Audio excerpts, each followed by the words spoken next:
Oh my God! Unbelievable! What a fight!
No, I'm not.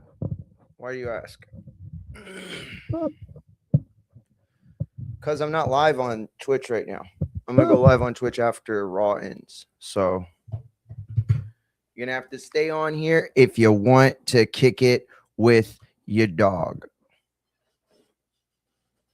Get that up a little bit. There he goes.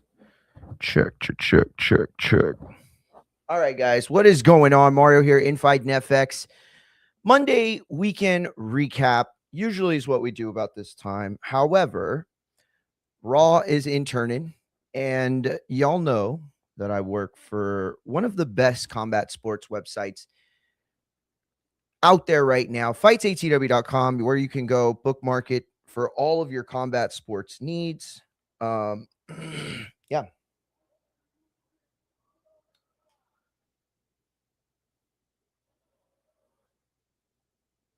All right. Let's play from the beginning. We're about 20 minutes late, but that's all right. So, Raw live from Turin in Italy. This is going to be a partial Raw watch along, partial Clash in Paris show. And so we'll see what we can touch on. I will be back though after Raw with the weekend recap. So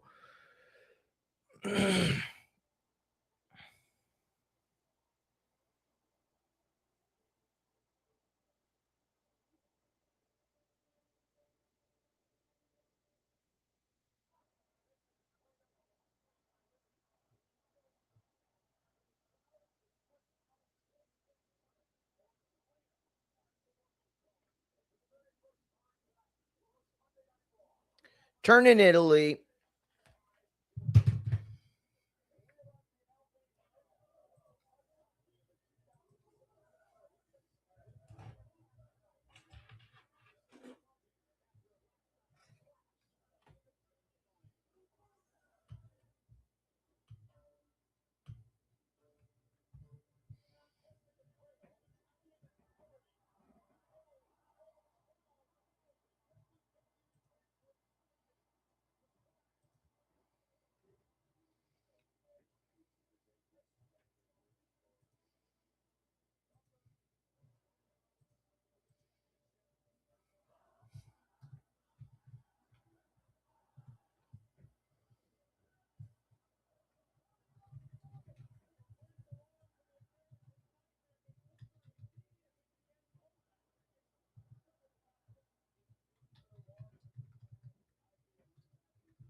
Jesus Christ, this is a 3-minute recap of last night. People have YouTube. Like, what the fuck? Oh my God, dude, this is like a 6-minute recap. Dude, this is like almost a 6-minute recap. That's fucking crazy.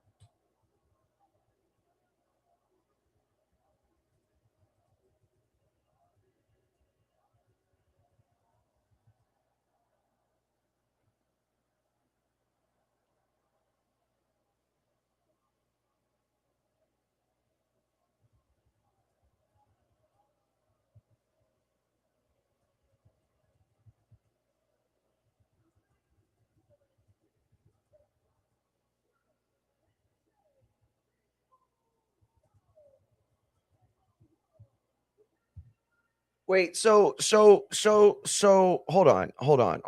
So wait, did Jey Uso just get bitched by a rapper and nothing happened? Damn, they just completely dropped all of that.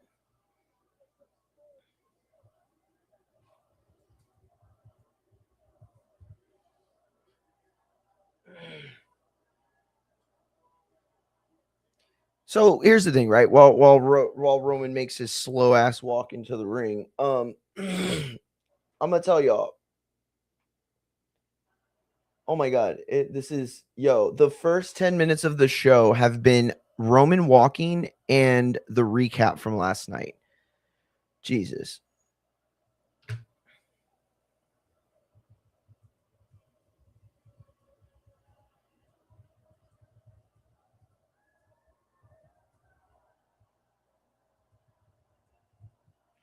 Yo, by the way, everybody's talking about Liv Morgan in the WrestleMania, in the King of the Ring stuff, right? Y'all know that Liv Morgan has been placed in the King of the Ring bracket. Do y'all know that?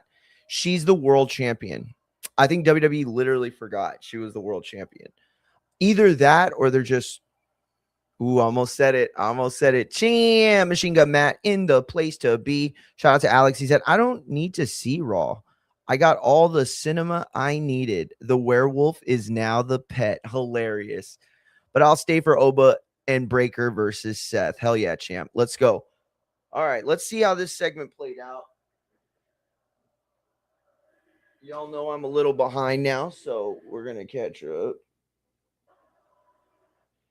Okay, it is 12 minutes into the show. No one has said a word in the ring. Roman is slow playing it, which I get it. I get it. Oh, I'm sorry. Queen of the Ring. Alex is right. Um,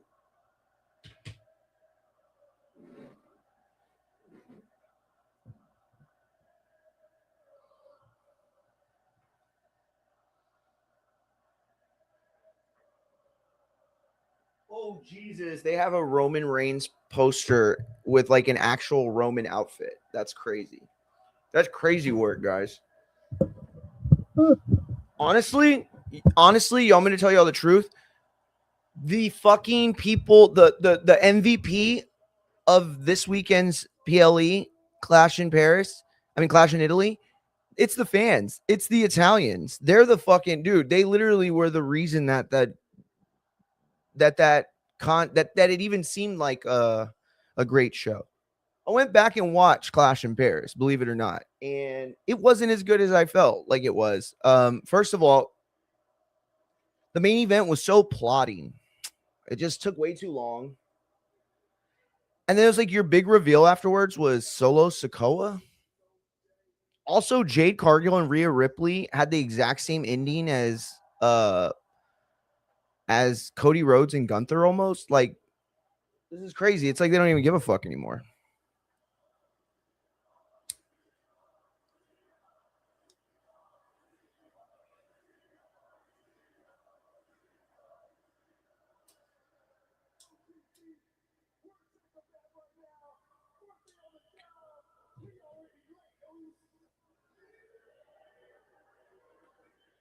Yo, I'm starting to hate Jey Uso's character. Like, hate it. He's like, have you ever seen A Christmas Story? You know, like the little short kid that's like the big shit talker for like the big bully, and the little shit talker doesn't say nothing, or like he says everything because he knows the bully's got his back and nobody's gonna mess with them. That's Jey Uso's vibe right now. Always. That's his vibe right now. He's like, oh, you want to fight? Huh? You want to fight? Oh, all right. We about to get it. I'm about to yeet all over your face. Roman, get him. It's like that type shit. All right. Now, Jacob's going to take his 10-minute walk to the ring. Jesus Christ.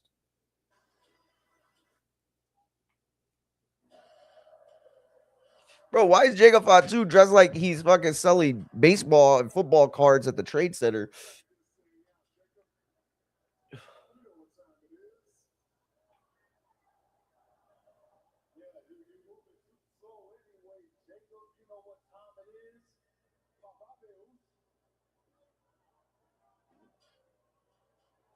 Oh, he mean mugging Jay.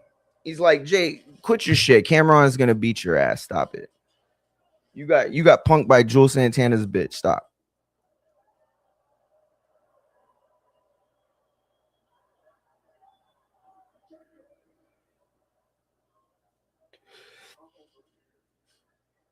Oh, that's a line right there. That's a bar. Jacob, I'm over here.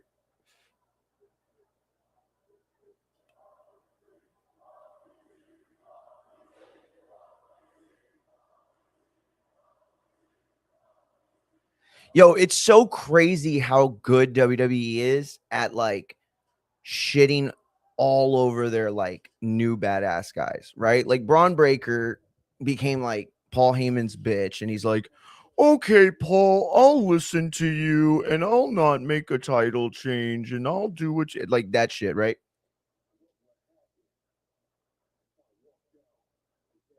And then Obafemi getting beat by Lesnar. Jesus. I'm still mad at that. It was a great match. Great match.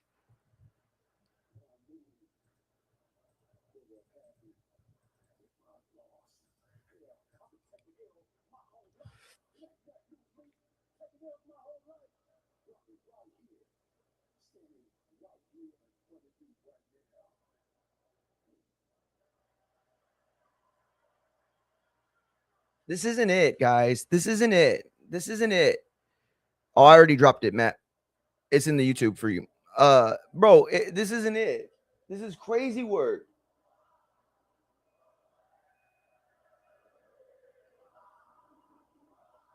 That's pretty cool. They're like, ole, ole, ole, ole, Fatu, Fatu. Bro, green shirt guy, he must have like that fucking passport just stamped to the fucking end, bro. They must have had to give him like a composition notebook for a passport.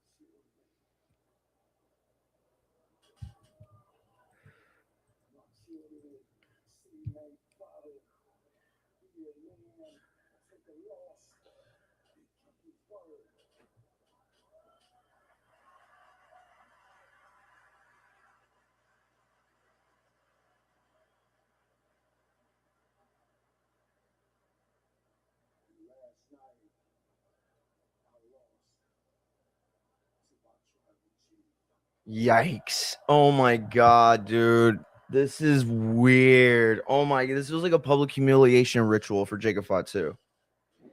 He's like, oh shit. He just called Jay a punk ass.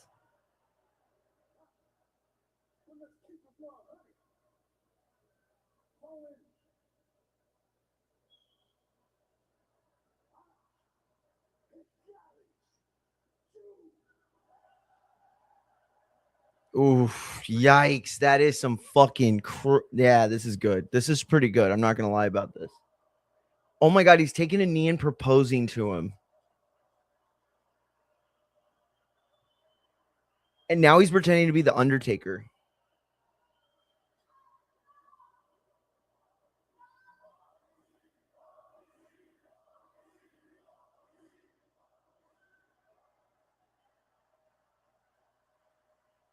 Yikes, bro. This is crazy work.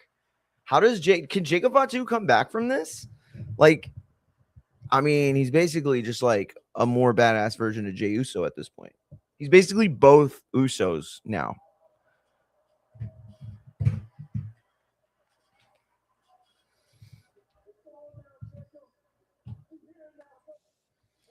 Dude, what is going on, Matt?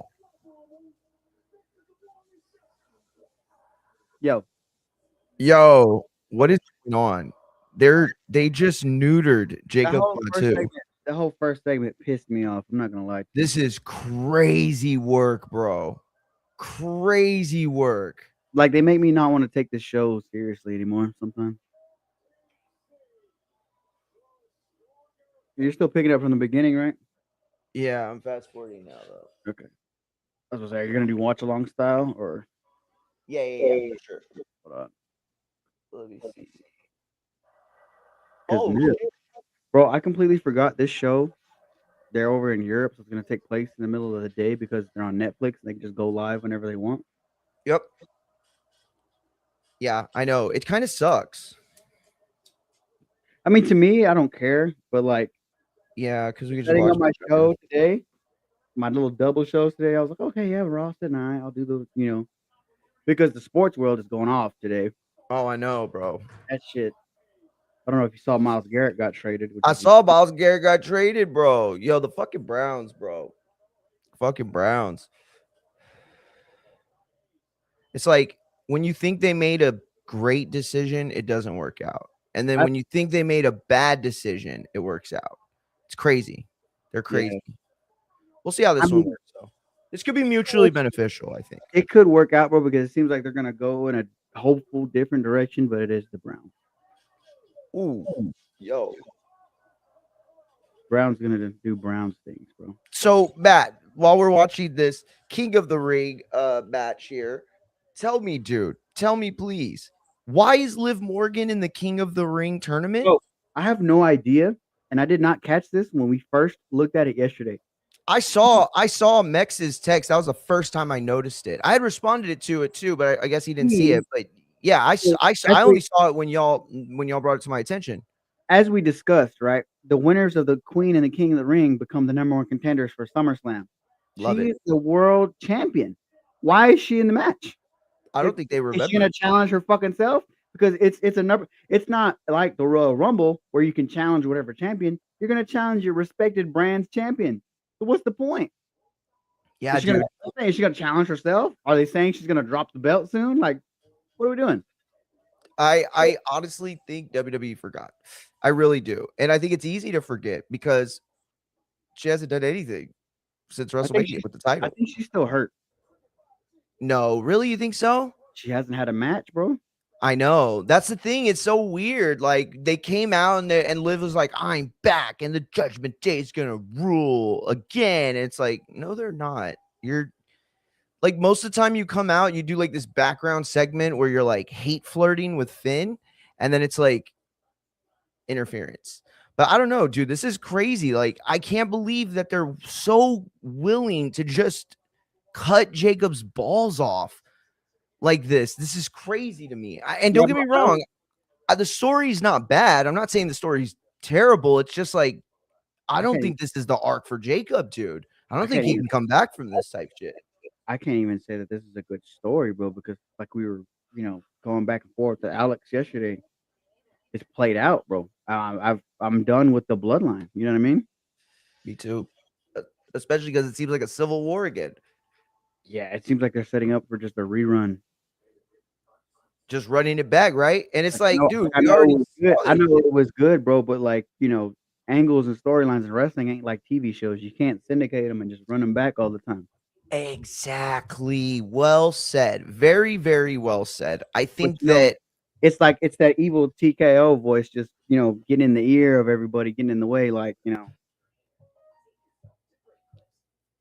all we. no, you're 100% right, dude. You're 100% right. I think there is like a disconnect between what we expect and what we want, but then also like what they actually are planning to do. Like, dude, I'm sorry. You ended Clash in Paris, and I didn't even catch this, bro. I didn't catch it till today. You ended Clash in Paris teasing Roman Reigns and Cody Rhodes again. Which this goes back to the live thing, right? Are they teasing just unifying the belts again? I would love it. I would love it. It wouldn't make any sense. Why?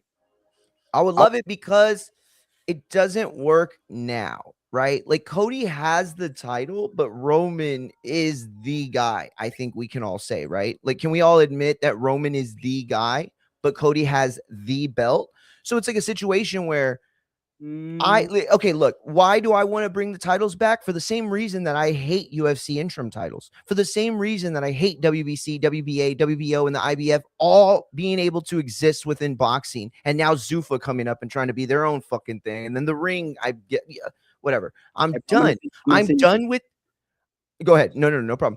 I'm done with this idea that when it comes to combat sports, multiple people can be champion. All right. I watch real sports. In fact, I played real sports. I played football, basketball, baseball, not at a super high level, baseball a little bit more. But what I learned was this: those sports are definitive because they have champions, right? When we were trying to become the 2005 5A state champions, we were trying to beat the best in Texas, right? The best in Texas. And so at the end of the day, I understand and recognize this idea of world champions, Super Bowl champions, World Series champions, state champions, national champions, regional champions. All that shit means something. It doesn't mean anything to me when you're just trying to make the most money off of having two separate championships and two separate brands that muddy the water in terms of who's running shit. Don't get me wrong. It's not as serious as boxing and MMA. Of course not. But it should be treated that way, shouldn't it? Why should I care more about the product than the people that put it on and get paid millions to do so? Now, bro, it's I don't know. It's to me,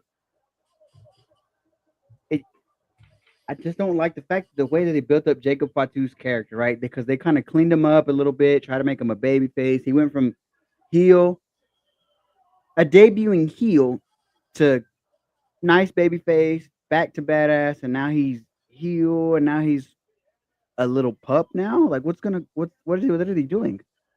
Yeah, dude.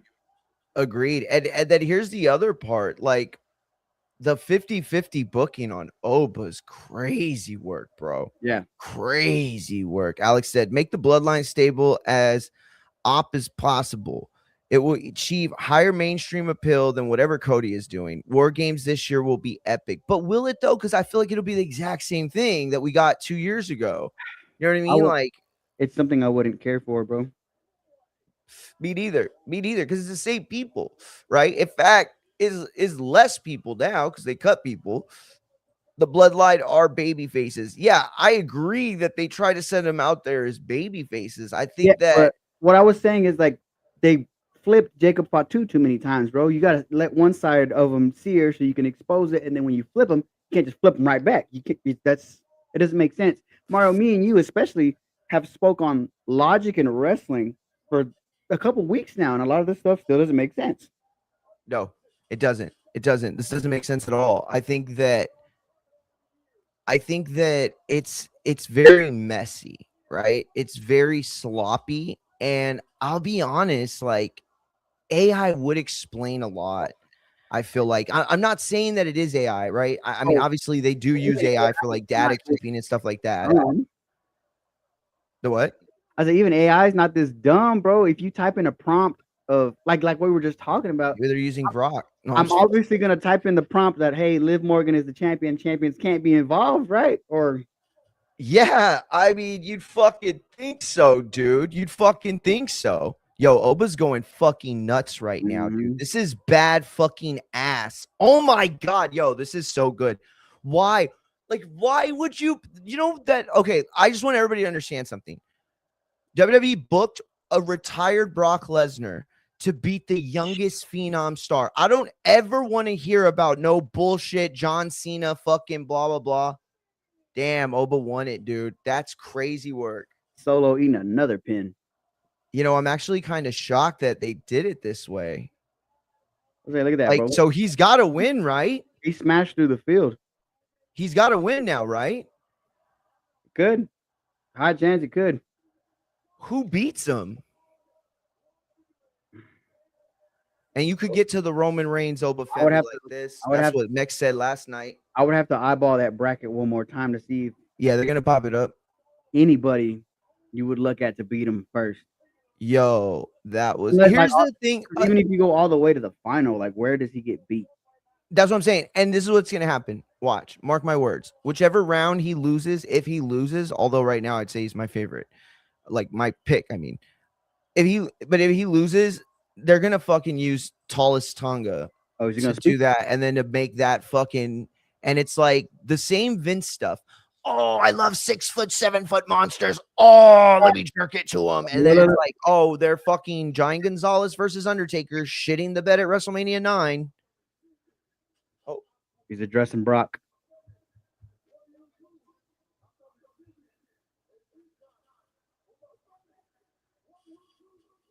See, if this is done, why are we addressing Brock Lesnar?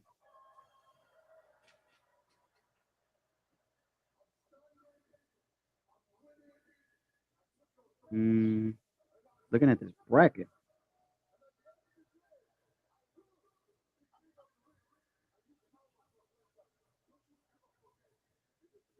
Crazy.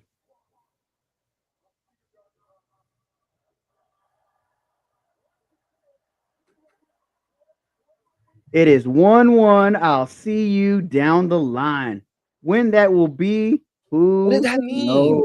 That means they're gonna have another match, Mario. Who predicted that? At SummerSlam? I wonder who predicted that Oba and Brock were gonna have another match. Well, we definitely said that all fucking day yesterday. Mex was the only one that was like, they're not going to book another one. Yo, imagine if they would have left this 50-50. And honestly, Mex started to convince me just because how bad things have been. Look, Matt. So Obafemi faces who? Breaker next? That would be a crazy match for them to do already. Question, if you look at that next bracket, who do you put over? Braun Breaker or Trick Williams?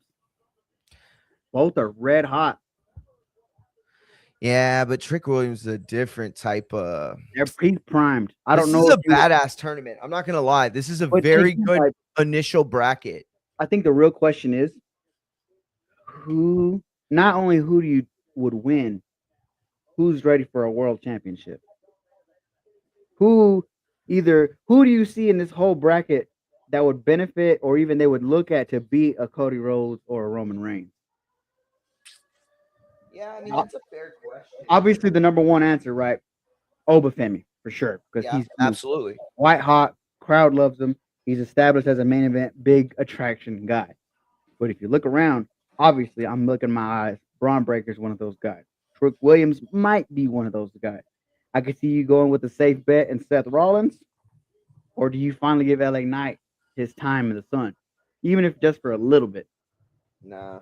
I mean, if you're gonna do the Drew McIntyre booking, like, I don't know, I guess, but I feel like that was different. You know what I mean? Because it went more. It was similar to Cody's finishing the story because it was fulfilling the prophecy of the chosen one. You know what I mean? Yeah, but at the end of the day, it still was just filler leading to WrestleMania, right? Like it wasn't. I mean, I guess it wasn't. It It became wasn't because filler. it became It became filler. it became filler, but that was due to the circumstances that happened in real life. So that's not his fault. Well, but those circumstances were the billion-dollar company and the billionaires that run it saying, "Hey, we want to throw Pat McAfee in there, so get all these bullshit names like Aleister Black and Drew McIntyre out of there. Put in Randy Orton because we know Randy Orton." And there you go. That's what we're gonna do. And it's like if they have the power to do that when they're actually trying to tell real stories, that's really scary. So all you can really do is say that that title run for Drew was filler. And again, I loved it. I thought the whole thing was great. Mhm. I just don't think they ever had any intention of running into WrestleMania with him as the champion. Now, you talk about that, right? There's another champion we're going to talk about today. To where was his title run just filler, or was it really worth something? Mario, See, I sent you the information. yeah. Very good work. Very good work. Darby Allin's title run. Let's discuss it real quick. Could we? Wow, they're gonna run a Breaker Seth main event. That's crazy. Yep. I did a lot of the crunching of the numbers, and even the numbers that come out today for last week's Dynamite don't really help Darby at all, right? I asked you this question a couple weeks ago. Now, as we approach Double or Nothing, was it really worth giving Darby Allin a 5-week title run just to simply hot potato the belt back to MJF? Because we all see the writing on the wall over at AEW. The big match that they're selling for Wembley Stadium will be the rematch of MJF and Will Ospreay, this time for the world title. Now, as much as you and I disagree on the storylines of Will Ospreay, I do agree that the time to put the belt on him is this year in front of his hometown stadium crowd. But was it really the right idea to put the belt on Darby in the middle of that? Listen, I think that at the end of the day, something can be filler and still have an impact, right? Mhm. You could argue that Kofi Kingston's entire world title run and the Kofi Mania was basically filler to what they actually wanted to do. Yeah. I don't know if I'd agree, but you could make that argument.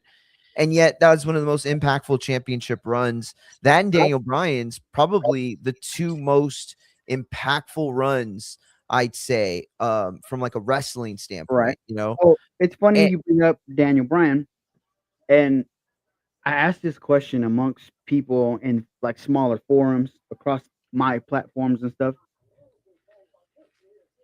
I want to ask you this because both were similar circumstances, but both ended for different reasons. Is Darby Allin, was his run more Kevin Nash Diesel, or is it more of the Daniel Bryan run? Because the Daniel Bryan run really took over what I'm talking about from the Yes movement, but it ended shortly due to injury. But it was still a very impactful. Fans loved it. Good story, and it was super quick because he got hurt.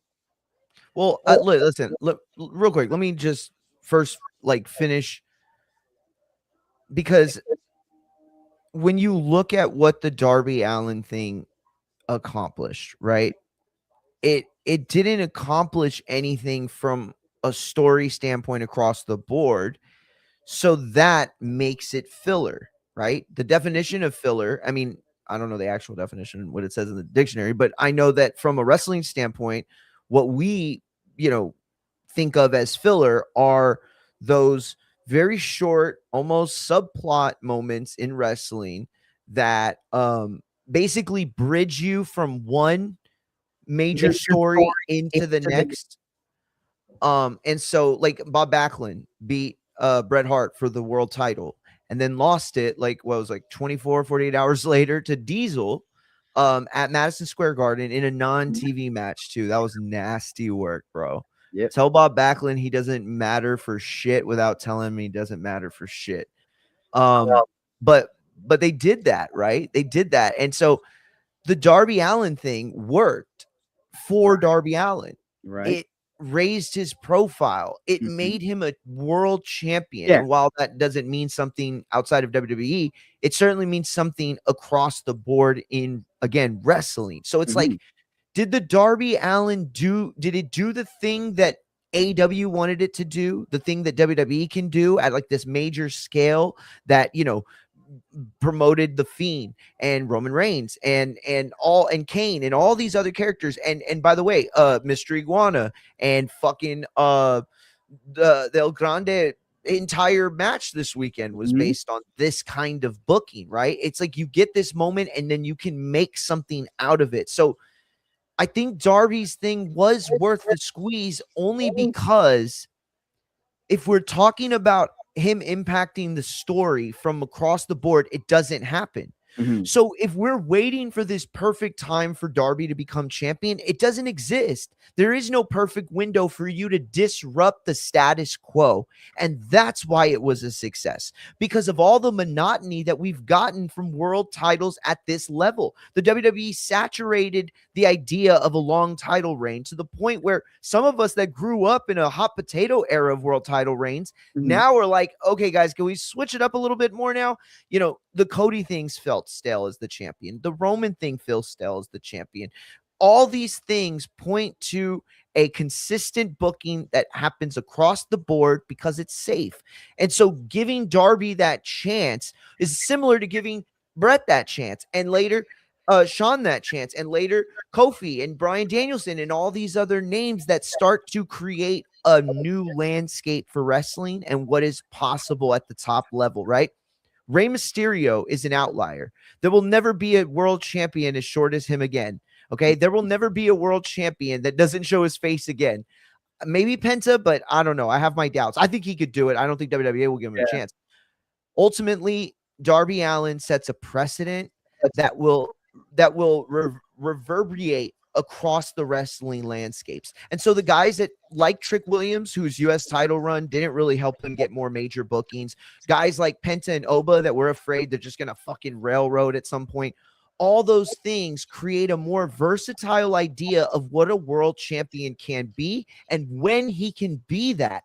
I don't want to watch a product when I know Roman's going to win. By the way, I went 100 yesterday. I picked every single one of those matches right. And that's the problem, is that it's not that it's bad storytelling, because it's really not more than not, right? It's more so it's good storytelling. Sol Ruka is a prime example, right? Mhm. Great in NXT, came up and has been one of the worst NXT call-ups up until now. You're giving him time, but she's again creating a landscape, a ripple effect, right? So then maybe the carrying crosses of the world, Matt, Mhm. don't happen again, right? Maybe we don't squander this talent because now more people can imagine a guy under 5'10" being the world champion. A guy who weighs 130 pounds soaking wet can be the champion. Now, that's the far end of the spectrum. But again, Darby Allin's world title reign, as short as it lasted, as filler as it might be, has a reverberating effect of what a world champion consists of. And I think that his story and his, I was going to say perspiration, his, what is it called? Like when you persevere, your perseverance. Mhm. I think those two qualities are the fundamental qualities when putting over a baby face at the top level today. Cody was an underdog because he was Stardust, because he was Dusty's boy, because he was fired from the WWE, bet on himself, came back. He maybe didn't become the world champion at AEW, but he's the world champion in a lot of other organizations, and he ran around the indies dominating that circuit. Yeah, So I mean, Cody showed a mid-card guy. Listen, Cody showed that a lifetime mid-card guy can be the top guy, and not just the top guy, the face. And so I think Darby Allin's thing helps everyone actually in wrestling. I do agree with some of the points you just made. Right? And real quick, I just want to say this. Real quick.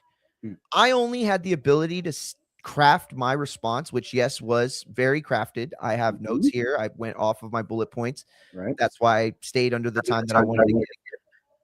I only could do that because Matt was a fucking man and shared that data with me. I can only do that because Matt wasn't trying to win an argument. He was trying to make a point, and this is how you do it, by being open and honest, giving each other the information that we have, because I see his point better today. So I just want to give a shout out to Matt. I very much respect you, champ. Very much. In a world, you know how long I've done this. And I can tell you that I've come across very few people as genuine when it comes to debating as you. I've run into very few people who don't take the cheap route. So I appreciate it, champ. I'm a mute, so you can go. No doubt, bro. No doubt. Now, I brought up the fact that, obviously comparing him to Daniel Bryan, you brought up, I agree to those points. You're never going to see somebody built like those guys probably be champion ever again. Maybe, especially somebody who's masked, like you said. Now, you kind of walked away from the other point I brought up, the comparison of, was he more Diesel than Daniel Bryan? Because similar to Diesel, business started to go down. After Darby Allin wins the belt. Mario, I'd like to ask. Let me not ask this. The thought of the fact that they did what they did compared to the Mick Foley situation to simply counter program what's going on in the WWE. Remember, Darby Allin won the belt the Wednesday of WrestleMania. So the buzz was already around the WWE. And then all of a sudden, holy shit, Darby Allin is the world champion. Wow. Insane. Now, this also happened after Kenny Omega went 30 to 45 minutes with MJF, and MJF barely beat him. Right? So, cool. Darby Allin wins this. I'm going to read you off the list of his opponents that he faced in a 5-week span that he faced them. This is on Wednesdays and Saturdays. So a lot of these numbers won't be super fair, but I kept it to mainly the Wednesday shows. His first opponent was Takeshita, which is not a bad opponent. Takeshi's very skilled, big guy, good wrestler. They had a great match. The next guy, Kevin Knight, mid-card champion. The next guy, Speedball Mike Bailey. Okay. Then they stepped it back up with Brody King, and then finally, Sammy Guevara. Mario, on that whole list, right? Find his final defense obviously being MJF again, right? So if I start from right there, he faced one former world champion that entire run, giving all these matches on TV. Now, mind you, he won the belt at Spring Breakthrough. That did their highest rating of the year at 710,000 views. His first defense as champion only did 596,000 views. That's over 100,000 people that decided to tune away the minute MJF lost that belt. I bring up these numbers to also bring up the number that they did on pay-per-view, which has been semi-confirmed that they did 204,000 buys, which is in their top 5 all-time of buys. I want to first ask you, Mario, was it the match stipulation? Was it the show? Or is it simply the star power of MJF? Or could you give Darby Allin the basic credit? Because like it's been established in wrestling, the world champion gets the credit for the house, gets the credit for the numbers. Or does Darby Allin really get the credit for all this, seeming as his numbers went down until MJF returned? What do you think? I think that numbers are different today, right? So like I think you could easily make the case that the whole thing was a failure and that Darby shouldn't be the top guy just simply based on those specific numbers, right? But I think that like wrestling fans seem to consume wrestling on social media more than they actually watch the product these days. And all I can say is that I don't have the analytics, but living through that moment, right? Road to WrestleMania, fight week, Darby Allin winning the title. The conversation took off, right? That social media conversation took off. So yes, I think you could absolutely look at Darby Allin's time with the title and it shows and proves that MJF is a bigger star. The The thing is that we can't measure right now is how much that bigger star did for Darby Allin in this run. So while the numbers decreased, what are they going to be next time? You see, so the impact that this have is a long-term thing, right? Right. The problem is that we as fans, as wrestling fans, have been programmed to see things in a very reactionary way. How did they book tonight? Okay, that determines how hot they are, right? Right. What's the angle right now? Because that determines how hot they are. How Mhm. likely is The Rock going to show up to this PLE? Because that determines how hot they are, right? So all those things go into it. And what you ended up creating with the Darby Allin thing was a hair match that, yes, was kind of redundant and had just happened. Yeah. But people believed MJF would shave his head. Well, People believed that Darby could win that match. Mhm. And that alone maybe attracted enough unique eyeballs, right? People unfamiliar with the product to have at least tuned in. So again, I think that what the numbers reflect is the star power of what Darby Allin had going Mhm. into the title. What they don't reflect and what they won't reflect for a while is how much star power it's created after the fact, right? And Well, again, I think the biggest thing is that we as fans, because I consume both products, we as fans feel like the AEW championship is a real thing. It's viable, it's winnable. It's something that if you show up on the right date, and you can take advantage of the guy that just went through hell the night before, maybe there's a chance you could win it on any given night. I don't feel that way in WWE right now. And I fucking hate that. I hate that I know who's going to win. I hate it. I've been like 90% since the year began. I'm probably way over, actually. I was probably closer to 95%. yeah, and And I that's not me think bragging at all. I'm not bragging about yeah, knowing that the sun's going to come out tomorrow and that yeah, the moon's going to come out tonight. I'm not bragging about that. What I'm saying is it's boring, it's redundant. So giving us anything different has a positive effect, I think. yes, absolutely, I agree with that. The WWE side is very, very predictable. But Mario, I'm gonna get to my next point because I'm not gonna debate either way because I have my answer of did it work or didn't work, but I want to go through all this that way because there's a lot of people in my audience that think that I, like my brother, just simply hate the AEW product.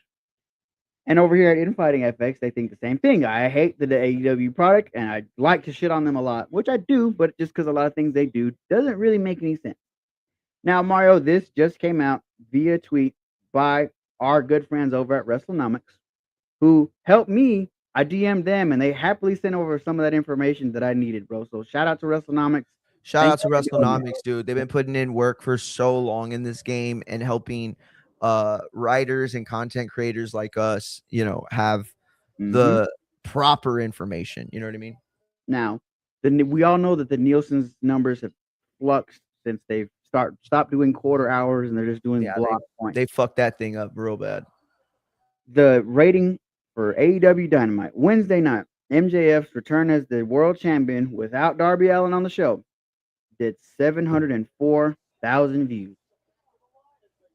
Now, to my next point, obviously, yes, we have to see what does this do for Darby Allin in the future. Did it make him a bigger star? Is he able to generate his own numbers? Did it make him a bigger star? That is going to be yet to be seen. But my next point I really wanted to get to was the timing is really the issue of when they did this and how. Because to me, Mario, it's always been all in Texas was the point to put the belt on Darby Allin because he had already had the storyline with the Death Riders. He had the storyline with John Moxley. He was the one declaring he was going to save the company. Just so you know, I agree with Mhm. 100% of this point you're making. Yes. So I have this brought No, up. go ahead. I'm sorry. Like I said, I listed off his challengers he had just in these 5 week period. Granted, it was a rush period. They kind of just had it to make some noise, see what Darby could do, gave him his chance. The timing of that is my biggest issue because it has to make sense. I brought it up in the beginning of my point of did it make sense to hot potato the belt in the middle of a run when you're going to go to a match you have set out to begin with, right? If you know, like we saw with Once in a Lifetime Part 2, they knew the rematch was The Rock and Cena for the belt. We have to get the belt off CM Punk somehow, some way, right? The plan was Osprey, MJF, Wembley Stadium, world title match. There was no need to take this belt off of MJF. Now, what ruined it for me, Mario, and I said this live on your airwaves, was not the fact that his run was so short and seemed like a fluke, but the fact that a mid card champion in the post match when Darby Allin was already stretching out for MJF, right, saved him, right? The storyline was perfect, okay? The psychology was perfect. Darby Allin rushed through all these title defenses. He's putting his body through a lot as a champion, trying to carry the ball. And then eventually during in the MJF match, his body gave up and he just couldn't do it. But then after that, Kevin Knight, the guy who just beat MJF in a match a couple weeks before that, then comes out not to go face to face with MJF, not to possibly declare himself as the number one contender, because it would make sense that I beat you, you beat him, you're the champ, and I'm the last person to beat you, so I deserve a match, right? No, he goes out there, turns heel, and splashes Darby Allin, who is on a stretcher. That made Darby Allin, in a similar fashion, look like a fool right after he was trying to look like a star. Would you agree or disagree with that take on that? I fully agree, actually. I have like zero to listen, that is very clear. They were on a trajectory. However, I have given WWE enough chances after fucking something up, and they get it wrong more times than they don't. But it steers into the right direction. And it was like, oh, you're such a mark. You should have just waited till the end. Mm-hmm. I can't say I know right now what the plan is anymore. I really can't. I think Will Ospreay and Kenny Omega are as likely as MJF and Will Ospreay. And maybe that's not, maybe listen, I don't, MJF's the bigger star, right? If you have Kenny Omega and you have MJF here in America, not even just one of that, them is the bigger star. He's the biggest heel they have. And he's the world biggest heel they have. Yes, he's the biggest heel they have. That said, though, could you argue though Will Ospreay and Kenny Omega is the bigger match? MJF's the bigger star, but I think that might be the bigger match, and especially in Wembley, because the hometown guy, right? That's his rival. Now, I don't know what that does for Kenny Omega, right? Like that's a hard, it almost feels like you're sending him off into the sunset after that. But all I know is that if they end up going the MJF Will Ospreay route, it's gonna be the interest in it is gonna rely heavily on Will's performance through this tournament. So I don't think Darby, yes, it rocked the momentum, it changed the course of the story. Anything that was building towards that feels like the momentum, like they took a step forward and 3 steps back. It stalled it a bit. It stalled it. That is the best word I think to use. It stalled it. I don't think that it's unstallable. That's not a word. I don't think the momentum. It can be corrected. It can be I think it can be corrected again.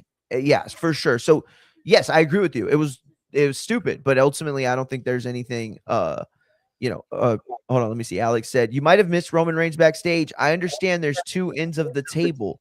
The heavy tease for down the road. I smell cooking slowly. The champ. The people's champ belt. Dust it off, baby. Dust off that Tyrannosaurus Rex head in the back of your fucking office. I'll believe it when I see it. I'll believe it. But back to this point. You asked me what's the bigger match. I think it's Will Ospreay and MJF. Simply because if you think back to a couple years ago with their first Wembley match, which was for the international title, that match was very, very good. The crowd was super into it, and a lot of people argued it should have main evented that show. So what do you do to make that more important? What they're doing on the setup now. They run the rematch, and they raise the stakes with the world title and a rebuilt Will Ospreay and a more desperate MJF to succeed. And I feel like that raising the stakes like that makes that match bigger to me. Now, as I said, the timing of this was terrible. To go back to my point, if we look over here to the other side, I have the reality of the 5 week sprint, and then I have my booking idea over here to the side. Mario, allow me to break down what I think should have happened. Okay. Like I said, he should have been the one to beat John Moxley, right? Last year, all in Texas, which was in August. He should have then held the title until MJF returned originally at World's End, right? But that gives him from August to December to run as champion, and you can still run the same storyline of him just running through defenses, running through all these guys, and it gives you enough time to throw in former world champions. And to me, similar to combat sports that we watch, you have to not only like beat these young up and comers, but the guys that are the former world champions and the legends. Those got to be there. I can't see Darby Allin as the world champion because the world champion has to be a main eventer. If you're not wrestling main event guys and you're doing Speedball Mike Bailey, Tommaso Ciampa, Kevin Knight, Brody King was good, but Brody King's never been established as a main eventer. Takeshita has been a bridge main eventer, but he's never been pushed all the way in there. This gap right here from August to December allows you to throw in people like a Chris Jericho while he was around, people like Kenny, maybe even a quick MJF triple threat, or even have him wrestle Swerve, John Moxley again in a rematch, the Death Riders. But you run through the same way, and the same finish you just used at Double or Nothing, you do it at World's End, where his body eventually fails him, right? MJF, as it's put right here, MJF returns and the Vulture strikes to pick the bones of a just completely depleted Darby Allin, right? But then you go into the spring buildup as MJF runs through this, and we continue to set up a Wembley match for sure. Will Ospreay, MJF is still the Wembley match. But to help with the psychology, building the desperation with MJF, you then execute what you just did in the build-up to Double or Nothing, having Darby Allin reclaim the world title and then drop it back to MJF again at Double or Nothing. Yeah, actually, that gives you at least almost a year-long storyline, not only developing two character arcs at the same time, but building up for that Wembley match again with at All In. So I'll agree that AEW misses the mark on two things when it comes to long-term booking. Mhm. One, the establishment of main eventers, right? And the stars that they work with. And I'll also concede that they have a propensity to muddy storylines by just adding too many people and creating factions and adding to them. I mean, the Don Callis family have like 19. I think they have more people than the NWO did at this point. But I think that it's I think that it speaks to my point that they had this era or this like short run of these mostly banger matches, right? Mhm. And you're right, Speedball Bailey and guys like that aren't established champions. But like, tell me you wouldn't be excited to find out Javon Evans was challenging Roman Reigns for the title tonight, right? Tell me you wouldn't be excited to find out that Chad Gable is being rewarded for the incredible match he had this weekend, which we'll talk about later. Right. And he's going to get a shot at Cody this weekend, right? All I know is that there have been the AEW guys that have been like established as the top guys, right? You got like Swerve, Hangman, MJF, Mox, of course, Will, Penny, right? And there's that section. And then the section at WWE is basically Cody and Roman. And then there's this sub tier where you have guys that mix like Gunther, Damian Priest, Drew McIntyre, and so it's this situation where the monotony is tiresome. The predictability is tiresome. And yes, I don't think guys like, at the bottom of the card should just be gifted championship matches for zero reason, but it was established. Darby Allin said that this title reign wasn't going to be a situation where he defends it at every pay-per-view. And I think it works to the story. It works to his character. So I agree. There may have been some give and take, and the give is the potential build towards your biggest show of the year. And that doesn't seem like great business. But the takeaway is that anytime you watch Dynamite on any given night, something can happen. And I don't feel that way when I watch Raw anymore. I don't feel that way when I watch SmackDown, right? I feel like wrestling, WWE specifically, is like a brand company, right? Send Rey Mysterio's brand out there and let the Italians go crazy, right? Send Drew McIntyre's brand out there and let the Scottish fans go absolutely ape shit, right? Send Cody Rhodes out there with a, British back flag on his coat and let the, English fans go nuts, right?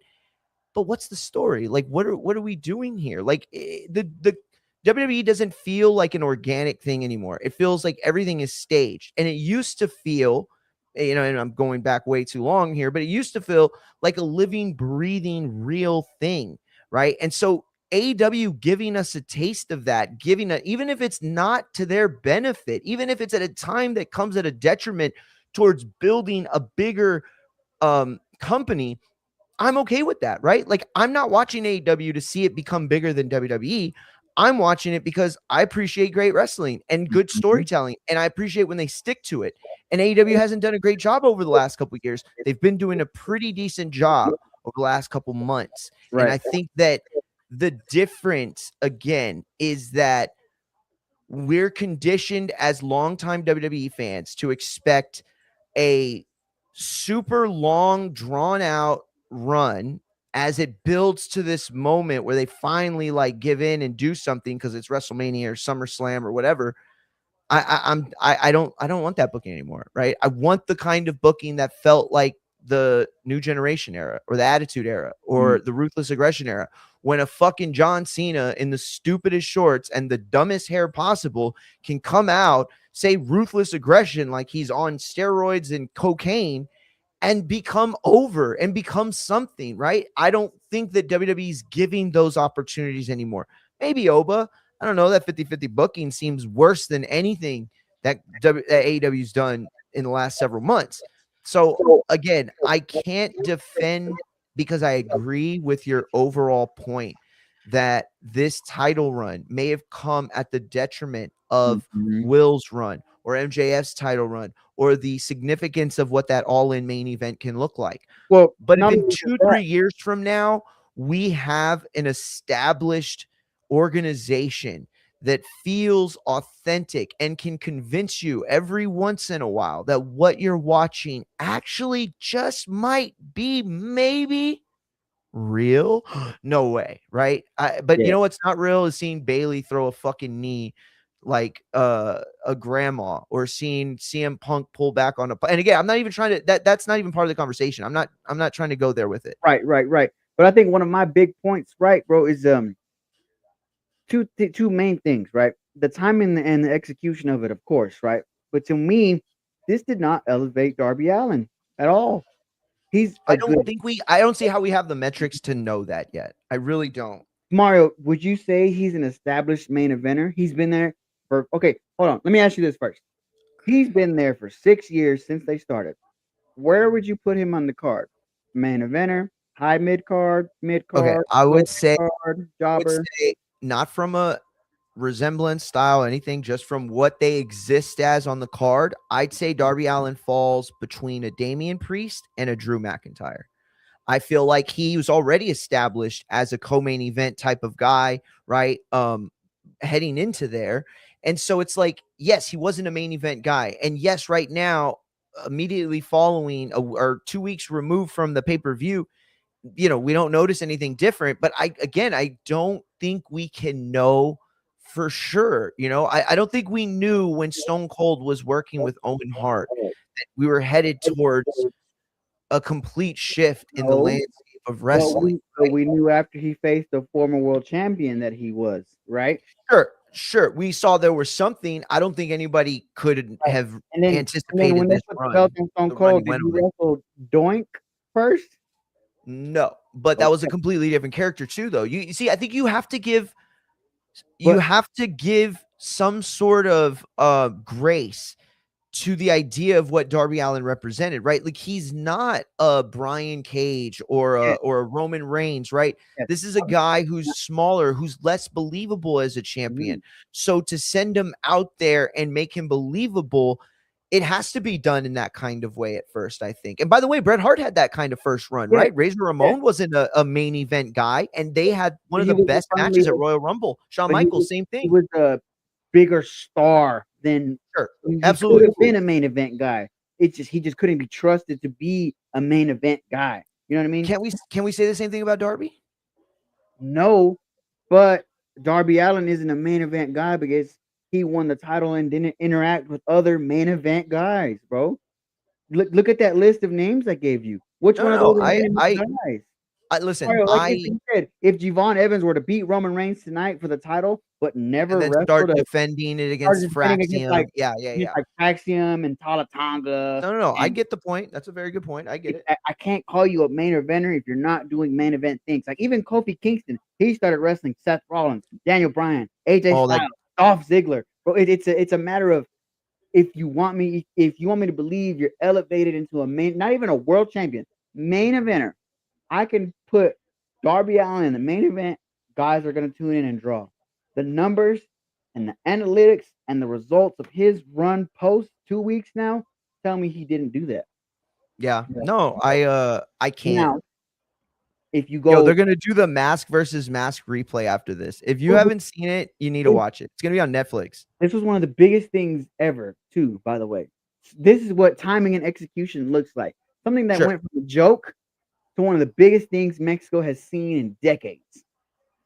And now, I listen. The 2 points you've made that I have no argument against because I agree with them are that Darby Allin's title when came late, it wasn't done when it made the most sense. It got stalled out to the point when it finally did happen, it had no momentum carryover. Beating Mox meant way more than beating MJF.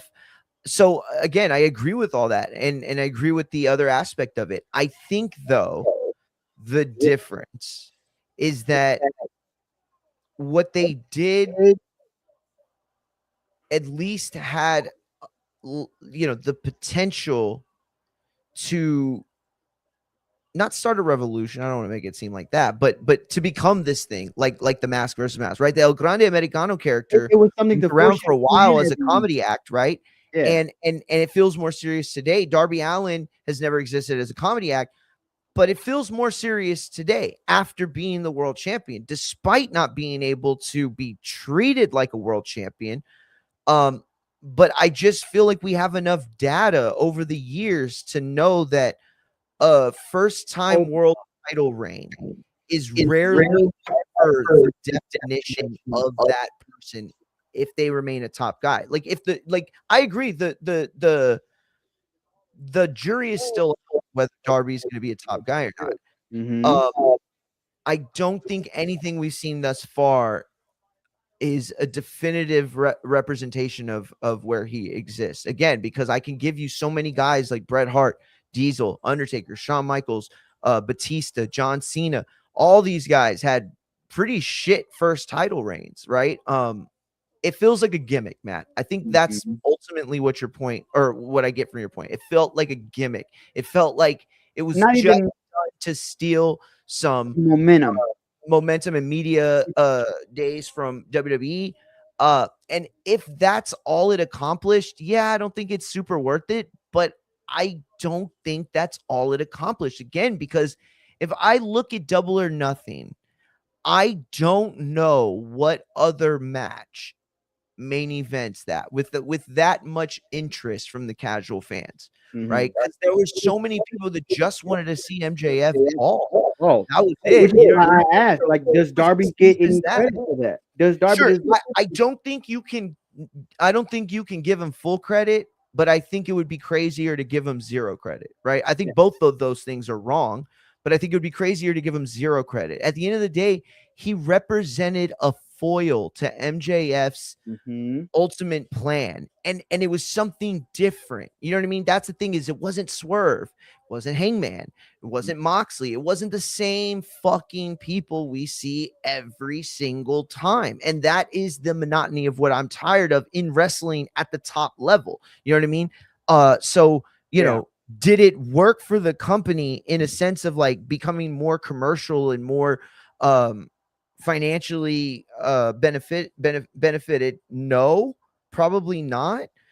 But I don't think going the route they were going was going to have much of an impact anyway, right? The only impact your storyline has, other than it being more sensible, is that it may end up being a bigger pop in September, right? But I don't think that the numbers are any bigger than 700,000, you know, if MJF keeps the title or not. I think that the second week of MJ, let's say he beats Darby that night, I think that next Wednesday would have gone down either way.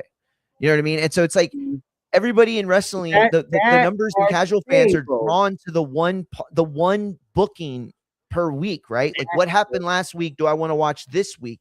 And if you're watching as a full story, if you're watching week to week, I don't know, man. I think that it worked. I do. I think that it worked because it invigorated the AEW fandom. Can we agree on that? It invigorated a fandom that started to call monotony on them, right? All these WWE fans that talk shit about WWE being boring and repetitive, AEW fans started saying the same thing, Matt. They started saying, dude, can we get somebody other than Swerve? Can we get somebody other than Hangman? Can we get somebody other than MJF? And guess what? They did that. I want to counter what you said, though. Mario, if there's one person in the history of AEW that's proven, outside of CM Punk, that has proven to move the needle when they are there and when they're not there, it's MJF. That's one of the biggest homegrown stars. Sure, absolutely. So for you to say you think the numbers would have went down, I have to disagree, because I think if MJF remained on top and just continued to stir shit around Wednesday nights, that number stays consistent, not down. Yeah, there might be some argument that you could make that a long-term MJF title reign would create a bigger star and thus more momentum for AEW, right? Mm-hmm. I think that that's the wrong approach, though, if you're a company looking to, you know, stay around forever, right? Because what you want to do is use that MJF power and try to spread it around. MJF doesn't need the title, right? Yes, it's best to have it on him. I think it makes everything around him more interesting. But MJF's a guy who's entered a realm now of popularity and stardom and creativity that he doesn't need the title. And so to try to spread it around, whether it works or not, right? I live in Corpus, right? I grew up in Corpus. This is a fishing town. Mm-hmm. I understand casting as many nets as possible. I understand what it means to not know where that big fish is, but to chunk out enough opportunities that you know you're not going to miss it if that opportunity comes, right? And so, look, if Darby's thing would have worked, everybody would be calling Tony and a genius and all that, right? If it ended up being a millions and stuff like that. That said, I don't think that we have that info. Not yet.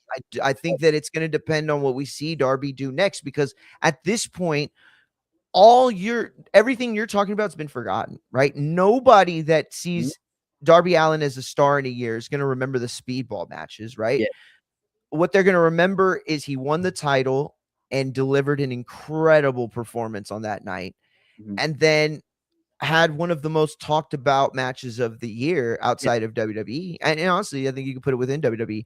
And so if those are the only two things that it accomplished, then it accomplished something within the fan base, within the movement, right? It feels like it's reinvigorated the fan base. It definitely woke their crowd right back up into getting sure. back involved what they wanted. I'll agree with you on that. And I want to just firmly say, as a final answer for sure on this debate, that putting the belt on Darby was a good idea. I just continue to disagree with the timing and the execution of AEW's booking. It didn't make sense to do it right there. You said it whenever they did the body bag spot where he went and chased Moxley in the pay-per-view, remember, in the truck, and he fucking bashed it all up.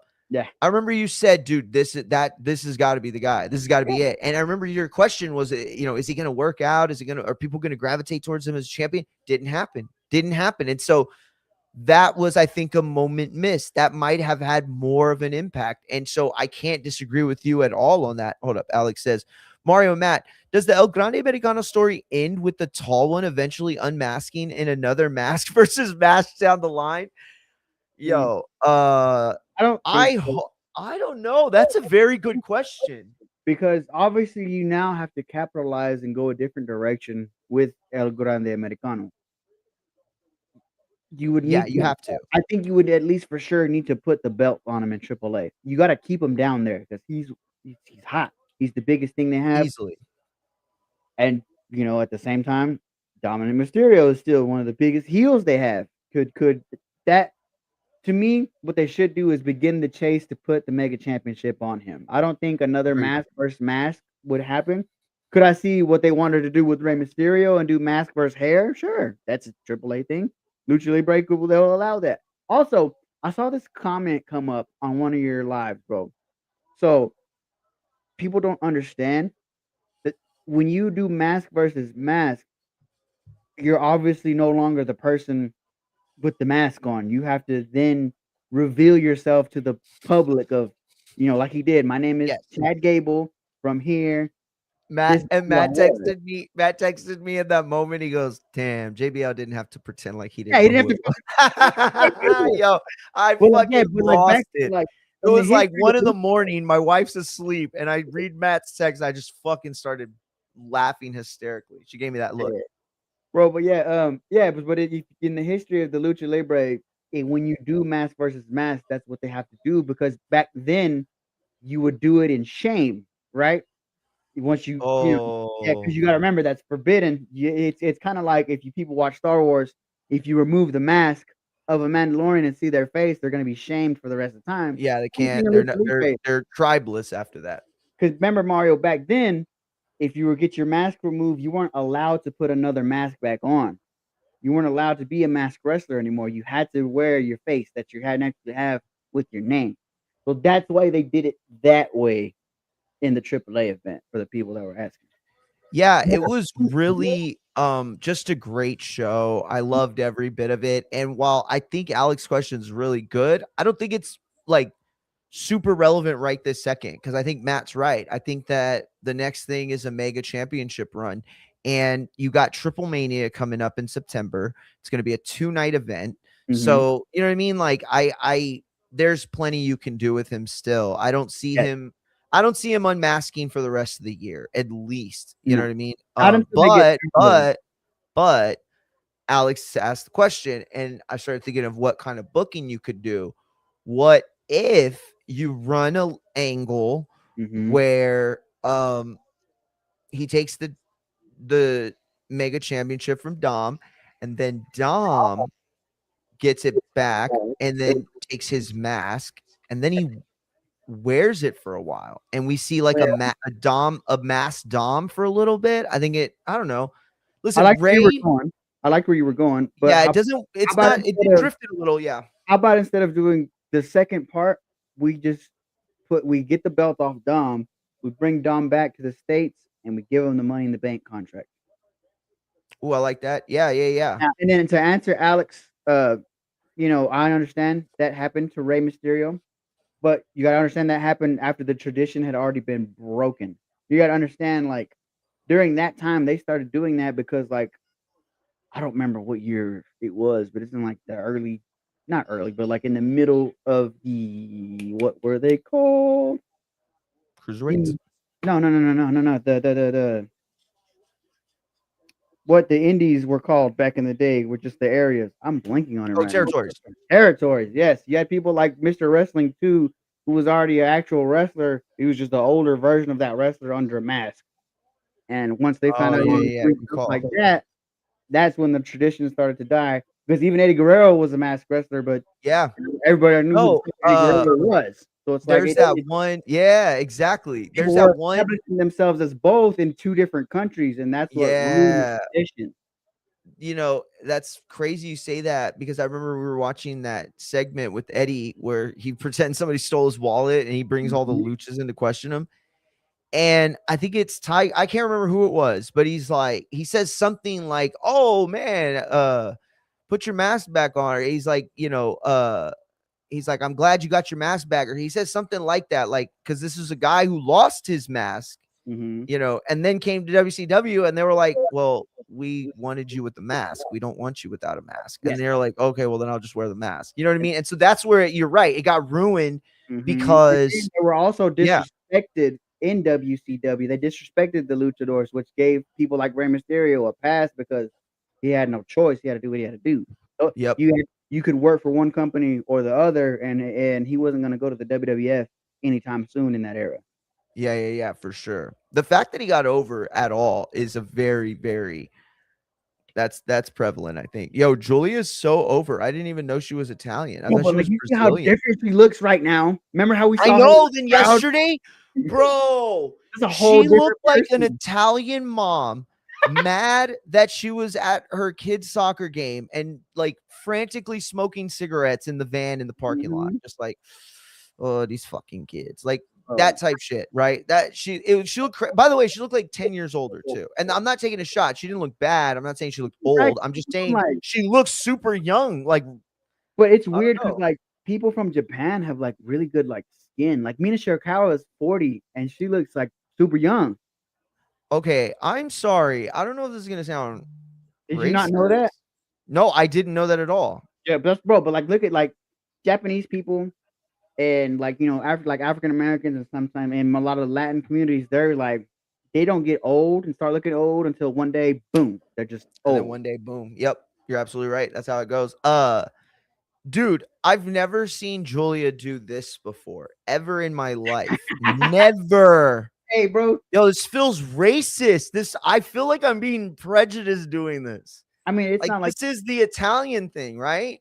Yeah, it's the little, Go make some pasta. Yeah.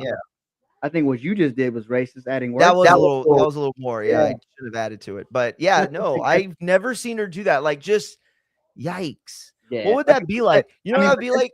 It's a gimmick, bro. It's just that would be like if I became a wrestler and then like it's not really racist, it's more stereotyping. No, it's stereotyping. Yeah.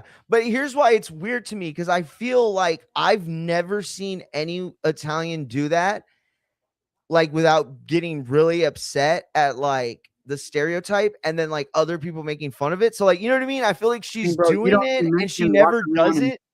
You don't see Mexicans walk around in ponchos anymore and shit. I was gonna say, when we would go to Border War, remember when we would go to Border Wars, people thought everybody was just gonna be riding fucking horses around here and shit. Oh, like, yeah. That was like, like that was crazy work. It happens, bro. Yeah. To me, it's crazy wild. Like I understand, like, people associate cowboys with Texas and shit, but like you think like we don't have cars? Like we fucking like there's highways everywhere. We have roads. We have like fucking 6-lane highways that go 80 miles an hour. You think we're just gonna ride horses every fucking where?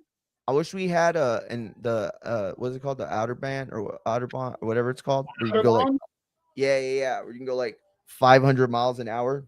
Bro, they're building one. Remember? Yeah, I seen that, but it's not coming over here though, right? From Dallas to Houston in an hour. Damn, for real? That's good enough for me. That's a big gap that they can cover in an hour. No, there's no way. An hour? What's better though? It's doing that. It's because it's a straight shot underground. So it's just gonna go. There's nothing in the way. This is crazy. Why aren't we doing this everywhere? Why can't I should be able to get into a train and be in Vegas in 2.5 hours? That would be insane. Dude, we need bullet trains. Yeah, but they're building that one from Dallas to Houston to get you there in an hour either way. So it's like, when did they start that? A couple years ago, it got approved. I don't know if they've been in the middle of construction or not, but I know it got approved. Shit, I hope it don't end up like fucking California's, dude. That thing is just like a fucking money pit, bro. And it seemed like such a good idea. It really did. I was like, man, that's really cool. And then and that's the problem. It's like everything sounds cool, but the reality of it is human beings are in charge of all these things, and by nature we're greedy. It's like people that blame fentanyl on like cartels. It's like, do you understand how many different people are compliant in getting fentanyl here. Like, you understand there are cops in the middle of that taking bribes. There are state troopers in the middle of that taking bribes. There are border, customs, shipping. All these people get paid under the table to let, like, you think that they're missing tons and tons of fentanyl at the border and coming across? No, they're not. They're letting it through because everybody's getting a piece of it. So it's like, if you expect somebody to do something that sounds like a good idea, Wow. it has to come at the expense of someone lining their pockets, right? Like we have UFO or UAP stuff, right? Mm-hmm. I think we should have studied them. Sure, of course we should. Of course we should have programs that are trying to back engineer this stuff. Of course we should.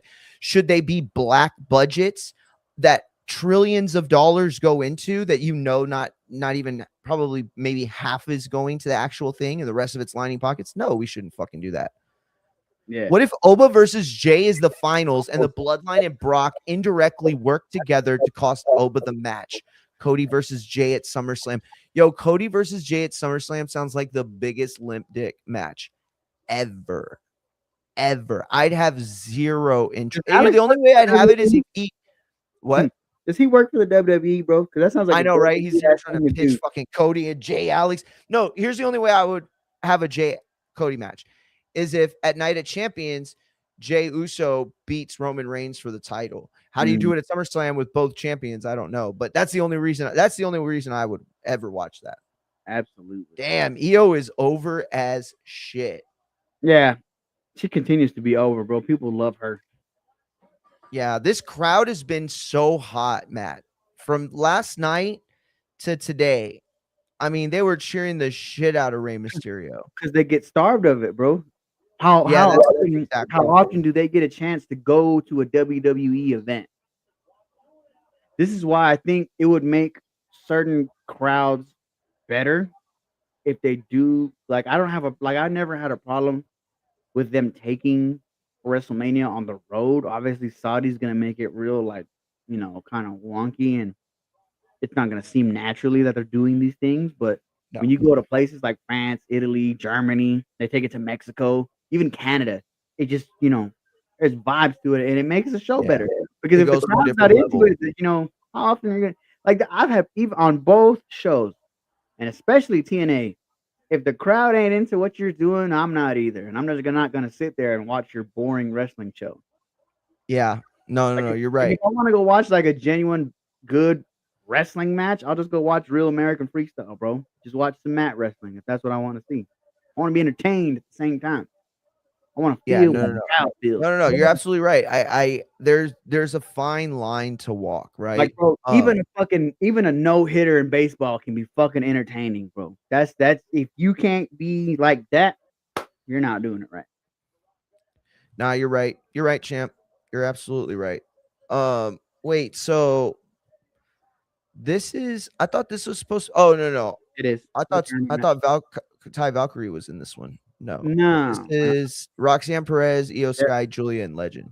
Everybody that just got called up from NXT except Io. Yeah, for real. Who would you put over in this one? I'd put Io, former world champ. She's ahead of these girls. Make them all look strong. Yeah, I definitely. Here's the thing, though. Are you gonna ever do anything? No, what's that? If not, I would put it on Roxanne. Let her go. Because Roxanne, exactly. That seems ready. When are you gonna do anything with Lash Legend? Is my question. Like, yeah, she was a tag champion, but it's like she was basically just like the fucking like when she learns how to work, for sure. Did you see that move right there? Oh my god, dude. When she learns how to work a little better, because that was crazy. Right now, I mean, she's good. She's just like Jade Cargill, bro. She's got a good look. She's big. She's got size. Power. Oh, that's a nice move. But she needs to work a lot of the kinks out still. But I think matches like this are what she needs. Keep putting her in there. Put her in there with keep putting her. The fact that they put her in a tag team with Nia Jax, because I kind of help explain, like, hey, this is how you work as a big.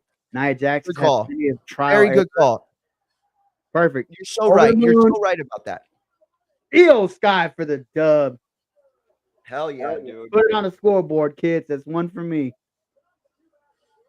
Well done. Well done.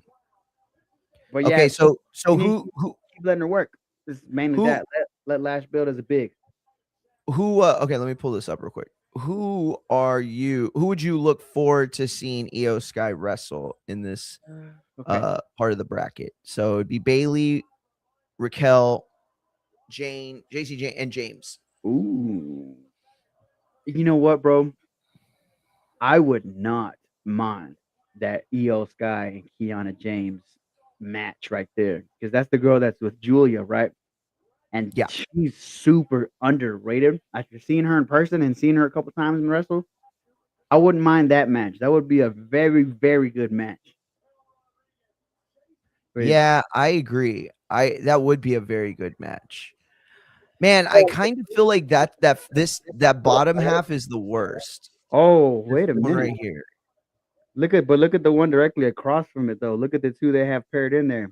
Are they setting up that match finally? Flair and Cargill, they're in the same bracket. Oh shit. Yeah, I think they are. I think because they attacked her last night too at the end, right? It's finally Yo, time. Io Sky put over the Queen of the Ring crown more than anyone. This is another one that they're kind of what are they doing Taking with forever. Maxine? Like, is she she should? I feel like she got good planted enough into that mid card title scene with the IC title. So did I. She needs to stay in that mix. She needs to be super competitive with those champions. But who was it that pointed out the thing with the vision, bro? Was it Alex? You did, champ. Oh, I thought it was you. It wasn't Was it me. Alex? It was. I think it was.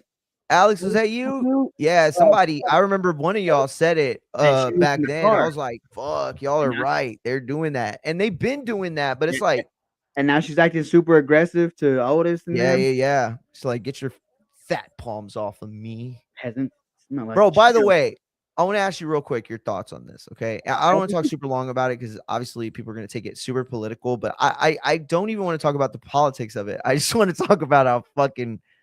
I don't even want to say. I'm just gonna ask you.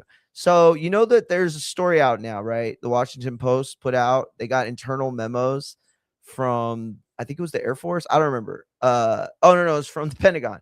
They got internal memos for who they're inviting to the White House, and literally in the memo it said that everyone must be strict to this new code. And the thing it said no fatties in it. Did you see that? Yo, they are wild. Did it really say that? Wild. Bro, it's everywhere. Oh my God. Everywhere. Oh, do you follow the White House on any social media, bro? Yes, dude. Oh Yes, my! I do. Whoever's running that fucking account needs a raise. Bro, My no, I'll tell you honestly, and this is gonna sound crazy. I don't want to sound crazy. Like I'm speaking specifically from the memes perspective. But yo, Iran has been roasting Israel on social media like for like 3 weeks, winning Bro. that war alone, the meme war, bro. They've been roasting. And it's Listen, like, who are the people on these social media accounts? And like the Democrat girl, you saw her, she went Yeah. after fucking Stephen Miller's Bro. wife. like imagine Yo, like this is crazy. we went from like propaganda ads and headlines about just calling people evil to talking shit to them on Twitter with memes. Exactly. That's exactly what it is. What a strange world we live in, bro. What a Super strange. strange Super world strange. we live in. But what do you think? Do you think it's fair for the government or the White House to put on an event with the UFC and then invite the soldiers, but then say like, no, it has to be the buffest, hottest soldiers? Like, I think it's is that completely weird fair, or no? Bro, it's completely fair. I'm not gonna advertise a bunch of fat fucks that are in my army. What do you Yeah, guys really? I don't know, dude, because it's like, but like, what if like it's like a 55-year-old general, right? And he's like was been fucking jacked for like 20 years, right? And then it's like he's a really big fan of the UFC. He shouldn't go because he's like gained some weight in his time. Like, you know what I'm saying? Like, not everybody's like active duty like soldiers. Like some of these people are like active duty accountants, right? And they're just as important. Like if we didn't have the accountants in the army, we wouldn't know where anything is and how much it costs. It feels like a Vietnam kind of vet, older guy, like my grandfather. He's a big guy. Yeah, exactly. Yeah. See, like what about that person? Yeah. They shouldn't have a front row ticket. But if this motherfucker is in the reserves or something, right? Or he's currently Oh at yeah, duty, yeah, yeah. and he's just a fat fuck that works at a desk, nah, bro. Here's what's And fucked you up gotta to me. remember, real quick, you gotta remember, this is for the 250 event, bro. This is for all of America to celebrate. I gotta put the best Yeah, foot so forward. so here's the thing. I think it should be fair that anyone 250 or under should be able to come. No, I'm playing. Bro, you just gotta just look good. Just have a Look scale good. next to it, and if they're It's if not they're 250 or under, I think they should be let in, not regardless of even that, height. bro. Let me see how far your gut hangs over your pants. Let me see You that. know, because here's the If we thing. can't put a fucking sauna vest on you and improve it, you can't come in. Because here's the thing, though, right? I've watched UFC and boxing for a very long time. Mhm. The fattest fucking people are always front row. Like everybody in the front row is either Like Dick a Reno. actor, social media person, or they're fat. You know what I mean? Like it's weird. Like the judges are fat. Mhm. Some of the refs are fat. Like Some of the best trainers in the world are fat. some of the Some of best the best trainers in the trainers in world the are world are fat. fat. Look at Bud's trainer, right? I Trainer of wouldn't the even say year. their names, but yeah, I look, wasn't gonna. I look, didn't say his name. We don't know who Bud is. I'm talking about Bud Douglas. Who are you talking about? No, I'm just playing. Yeah. nobody. So it's like, a situation where I don't know. I just like I'm not watching the UFC White House show because like I'm gonna be like, oh, let me see the hot soldiers in the front row. Like, you know what I mean? Yeah, Like, I don't give a fuck. So I but just don't know why anybody else would. remember, Mario, Also, when we talked about this when they announced it, they're selling you the sizzle, not the yeah, steak. not the steak. Yeah, but the problem is that the sizzle is coming from like bacteria. Because dude, listen, we were in Border Wars, right? Or you saw that Wisconsin show. The lights attract an amount of Mhm. bugs that had to shut us Oh, bro, down. in that We got area, shut down bro, yeah, because and of then, the bugs. For 2 hours we got shut down bro, because of the bugs. where they're at, they can be affected by fucking hurricane season, and it could just rain, and they're fucked. They checked last year, it was 100 degrees on that same day that Oh, bro, the UFC you say 250 show. you say that. Imagine being at that card in Egypt, bro. Oh Oh my shit, bro. god. But that's the thing is that Joe Rogan's getting a lot of heat right now because he's been speaking up on it. But he's not wrong, and this is the stuff I was saying from the beginning. Like the logistics of the White House were always going to be too tough, right? Always. There was never going to be a point where it was going to be easy. And it's Absolutely. like, why should championship matches or matches with championship implications be fought under terms that are different from 99.9% of the time, right? Because they're in usually an A seed, controlled environments. Like if all of a sudden we said, hey, game 2 of the Knicks and Spurs is going to be played on ice. You think people would just be like, oh, okay, cool. Yeah, Let's see I get what that. you're saying. No, Yeah, people would yeah, yeah. be fucking pissed. They'd be like, That's that's like, not yeah. basketball. It's And like this isn't going to be. instead of going from San Antonio to New York, we're gonna play just in Las Vegas. I get what you're saying. Why would you make it? It's like what they said about the bubble. It's like the circumstances weren't fair, but everybody's under the same circumstance. I don't really. Exactly.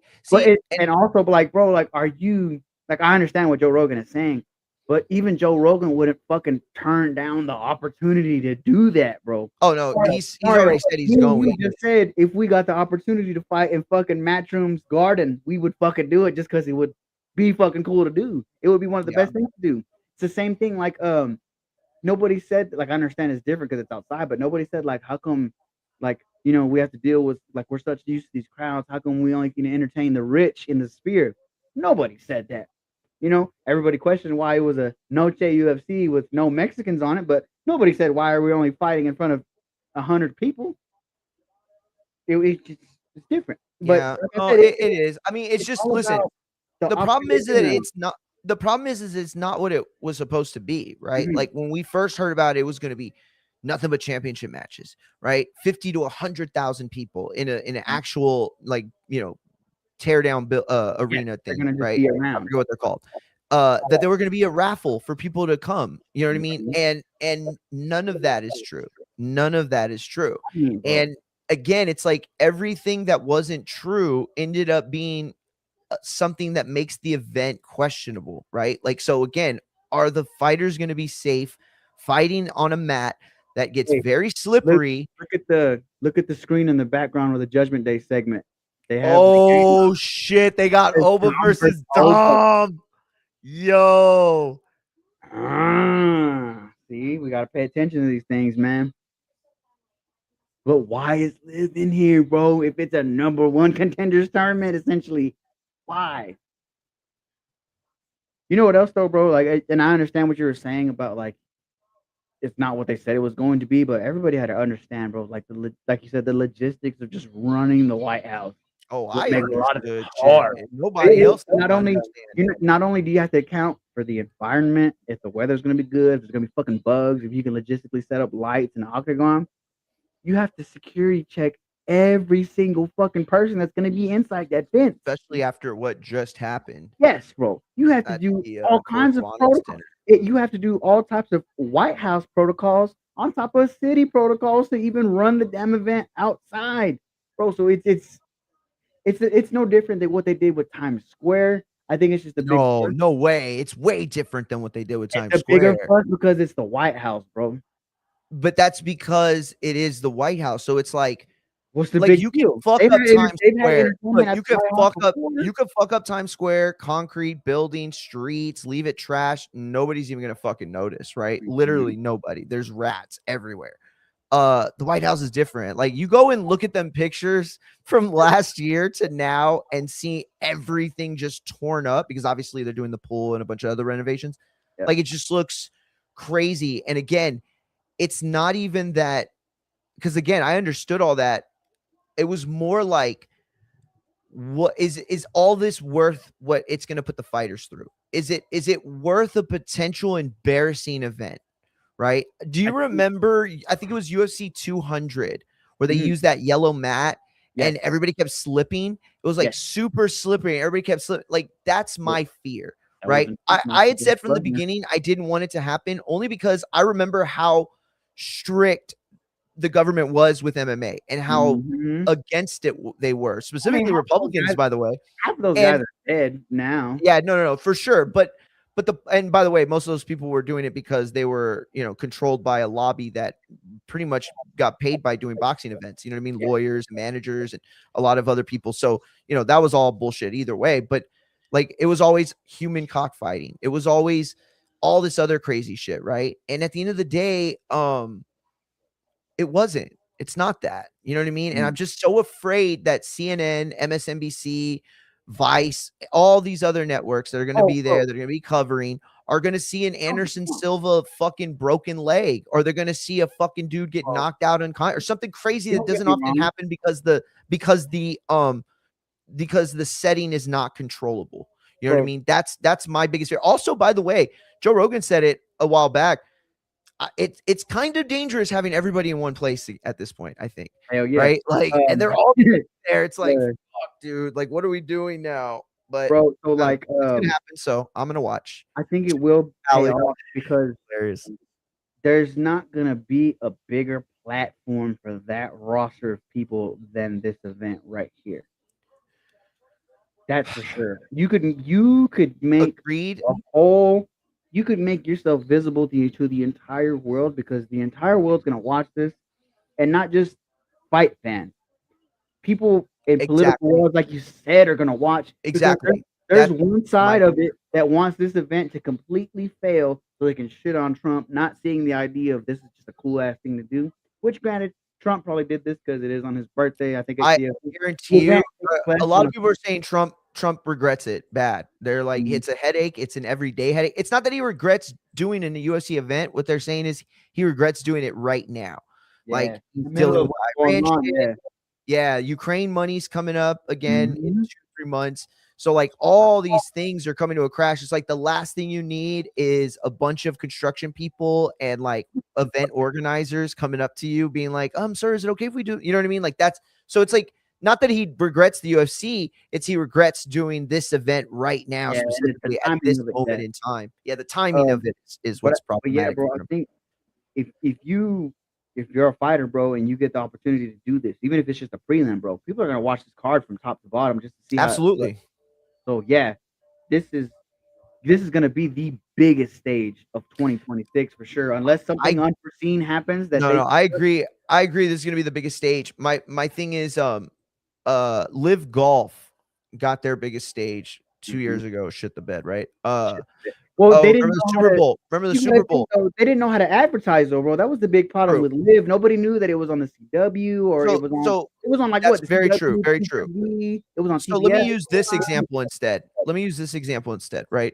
There was a huge backlash on the conservative side of football fans when they chose Bad Bunny to do the Super Bowl halftime show.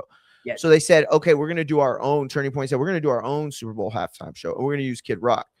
And Yeah, of all it's people. not that Kid Rock has bad music. It's not that he's a bad performer. It's that the show was a shit show. They could not scale it for the capacity that was, you know what I mean? Like it was too big for what they were able to do at that moment. That's my biggest fear. It's Mhm. not that obviously all these people have all the money in the world. Yeah. You're dealing with the government, but there are some aspects of putting on a fight that are impossible, right? You have underground sewers where you can't do certain things. You have, zoning issue like there. And while you have the ability to get around all that with the White House, you Mhm. cannot get around the logistics of how it's designed. Yeah. And that ended up being a nightmare. But listen, I'm gonna watch. Alex thinks it's going off without a hitch. Bro, I think my biggest concern is like hoping to God it doesn't rain. That's Oh, I my biggest know. thing. And that's because, Because like, where's the top at? Come on, you're not gonna have I a top. I really, really, really want to see this event go off, bro. I really do. I want to see the execution of it and how they do it because it's gonna look like, bro. Like I said, look at the fights in front of the pyramids. That was just the coolest fucking thing to look at. The fact that they did that when two fighters walk out of either side of the White House lawn in front of the White House, my God, what a time it will be to see. But yeah, bro, and I It's understand. gonna Like go by for sure. I'm gonna be hoping and praying nothing crazy happens. But my biggest fear is like, bro, hopefully like a bunch of locusts don't invade the I know. octagon and it don't I'm telling y'all guys, when we were at Border Wars, it was a crazy sight. I mean, it was like a dark cloud of bugs. Like all you could hear was just this loud buzz Mm-hmm. above your head. And then as the lights and as the sun started to go down even more, the fucking bugs would start just like what did the Japanese do in their plane? They Uh the what is it called? kamikazes. Kamikazes, thank you. They would just fucking kamikaze and you would just little fucking like dick slaps on your face like every 5 seconds. You would just hear them and you'd be like, God damn it. And they're just hitting you. Like it was crazy, dude. But we stopped for like an hour and a half, I think it was. And then the bugs died down completely almost. Yeah. And then we fought. That Turning Point halftime show got 50 million views, though. That's the point I'm making. That's exactly the point I'm making. That show had a huge interest in it. It was bigger than they thought it would be. It was bigger than expected. So it didn't come off very well at all, right? It was a shit show from everybody's account. Nobody thought it was good at all. And so that's the point I'm making is that this may have been a bigger undertaking than anyone realized and nobody wants to admit it. That's my biggest fear is that an administration that has never been honest isn't being honest about what's going on with this fight. But I have to believe Dana White will protect the fighters. I have to believe that.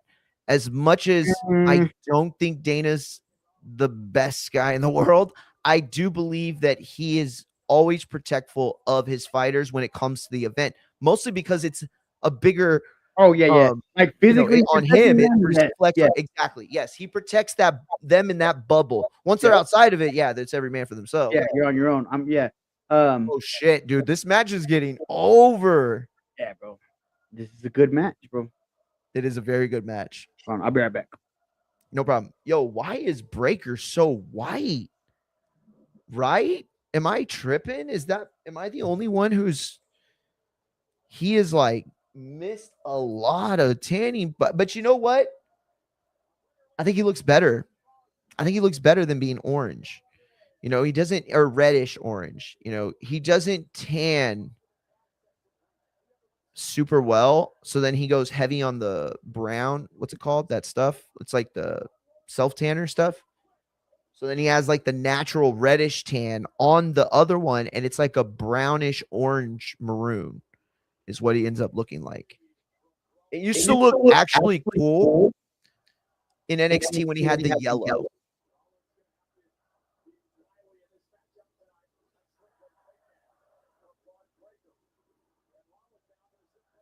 Also, it's more noticeable because he's in black. Nah, champ, we're coming back. We're coming back for what the fuck? Dude, goddamn, this is the second time I've done this today. Hey, I appreciate you, champ. Thank you so much. Matt's channel is talking about sports with Matt Garces on YouTube and Twitch. He's actually live right now. So if you go to YouTube and click and type in talking about sports with Matt Garces, Garces, you will it'll pop up and you'll see that he's live right now and you can hit the sub. And he talks about basketball, football, baseball. He talks about everything, guys. Wrestling. Oh my God, dude. Braun Breaker just threw Seth Rollins into the fucking Jesus Christ, dude. He threw him into the stands. They have like yellow chairs. Like they're not fold up chairs. These are like old school chairs from the 90s. You know what I'm talking about? That hard plastic that's bolted into the legs. Yeah, that's what he got thrown into. That was nuts. Yeah, no. We're gonna come back. I'm gonna finish Raw, then we'll end, and I'll come back to do the weekend recap, and we'll talk about the UFC this weekend and how we all checked out some Young Dong. That was Matt's.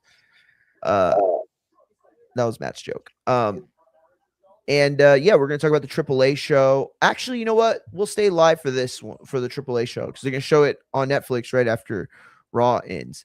But all I have to say about that AAA show is one of the best shows of the year. Easily one of the best shows. As far as I'm concerned, the three best shows I've seen this year, not in any order, are the CMLL show from 2 months ago. I think it was April, right? Whatever. And then it was Double or Nothing, and then this AAA event, Mask versus Mask. Every single match, a banger. Every single aspect of the main event was entertaining. Maybe it was a little more sports entertainment for you. Maybe it was a little too high flyer for you, or a little too you know, gruesome or hardcore or whatever. All I know is that it told a great story. And if you could pay attention to it, that would be what you'd get out of it. The opening match between Laredo Kid and Rey Fenix is easily one of the best matches of the year.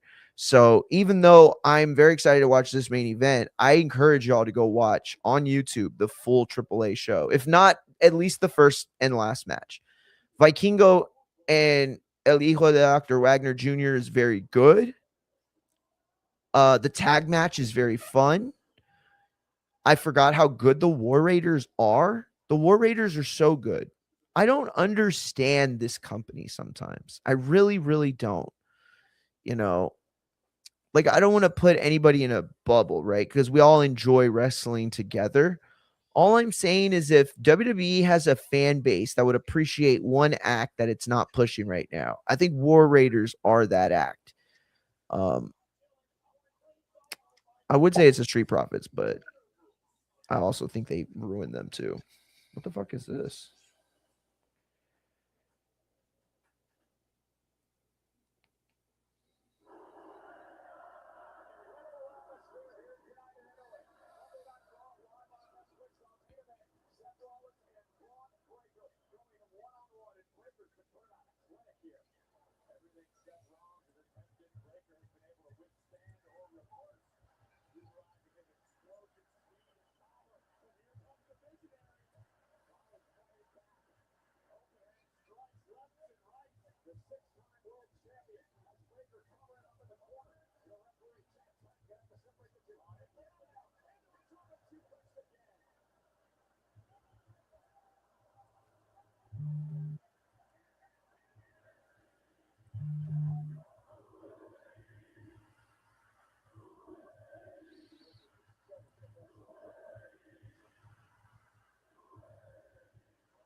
Breaker is lining up for the spear, and here it comes.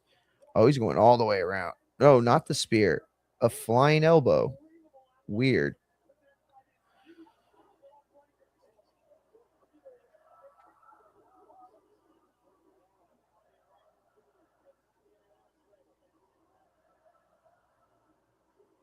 I don't think that he is.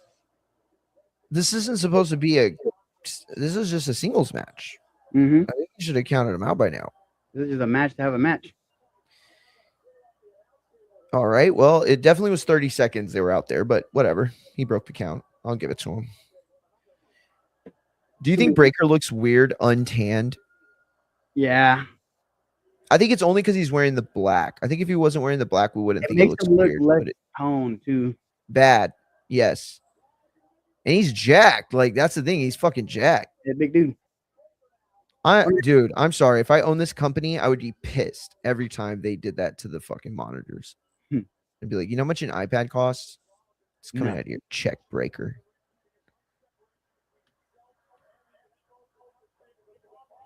How much longer do you think they run with this storyline? And it's got to be done by now. If we're just having a one-on-one main event, everybody in the group keeps getting hurt. This has to be the payoff. Oh, nice. Bro, That was nasty work right there. If there's a group that's super snake bitten, it is the Vision, bro. Oh, the Vision are the definition of snake bitten. And you know what's crazy? They got hurt in the order that they joined the Vision. I noticed that somebody brought that to my attention the other day. Like I said, yeah, if I was Paul Heyman, I'd be shitting myself, thinking I'm next. Easily. Oh, I know, right? I'm not doing anything fucking physical. I'm not taking any bumps. Probably why he started working with Brock. Yeah, I would imagine. Is he out? Oh, yeah, he's out there.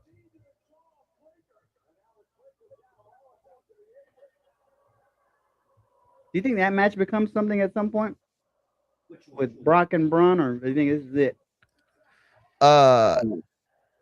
Brock and Braun. Yeah, the casual battle of Paul Heyman guys like they like to do. I don't.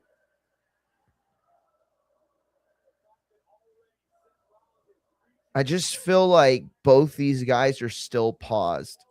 Does that make any sense? Yeah, because they're still trying to finish up what they had. They're trying to wrap up this story. It feels like I feel like this was gonna be a really good thing if they didn't get hindered by injuries again. I fully agree. It was incredible. It was the best thing on WWE at that moment. It had a good build to it, even when they had to pivot from Rollins to Punk back to Rollins. It was still kind of building the right way. It just the injuries killed it. And here's you know what else killed it though? I think WWE's own mindset killed it a little bit because it's like, look, and it's hard to say because with the Mass v Mass they were right. You know, it was supposed to be a bigger match, and they got it, and they were right.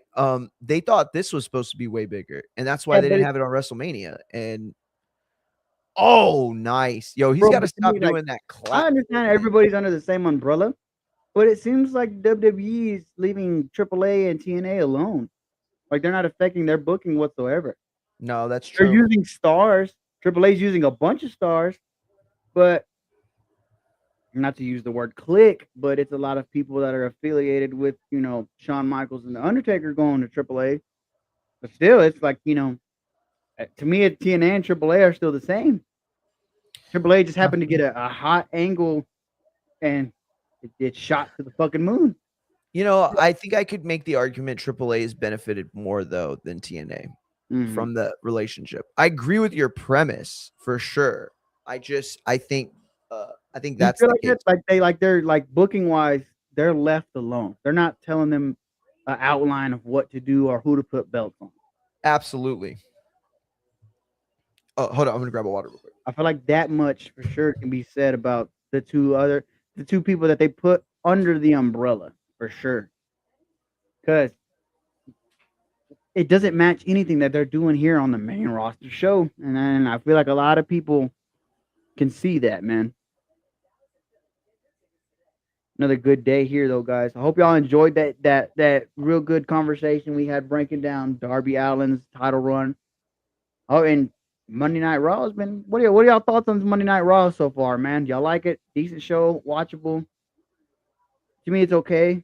It's another average show. Nothing super rewatchable or to talk about that's news breaking. If you're looking for news, but I feel like this is one of those aftermath shows that kind of just we're just gonna continue to keep moving the train on to the next thing for sure. So I can really think about these kinds of shows. I do not like the thought that they might reignite this Cody Roman stuff so early. Yeah, there goes, and there's the AJ Brown trade for everybody over here at Talking About Radio on my end. Breaking news, as not so surprising, AJ Brown has officially been traded to the New England Patriots, returning to work under his head coach Mike Vrabel.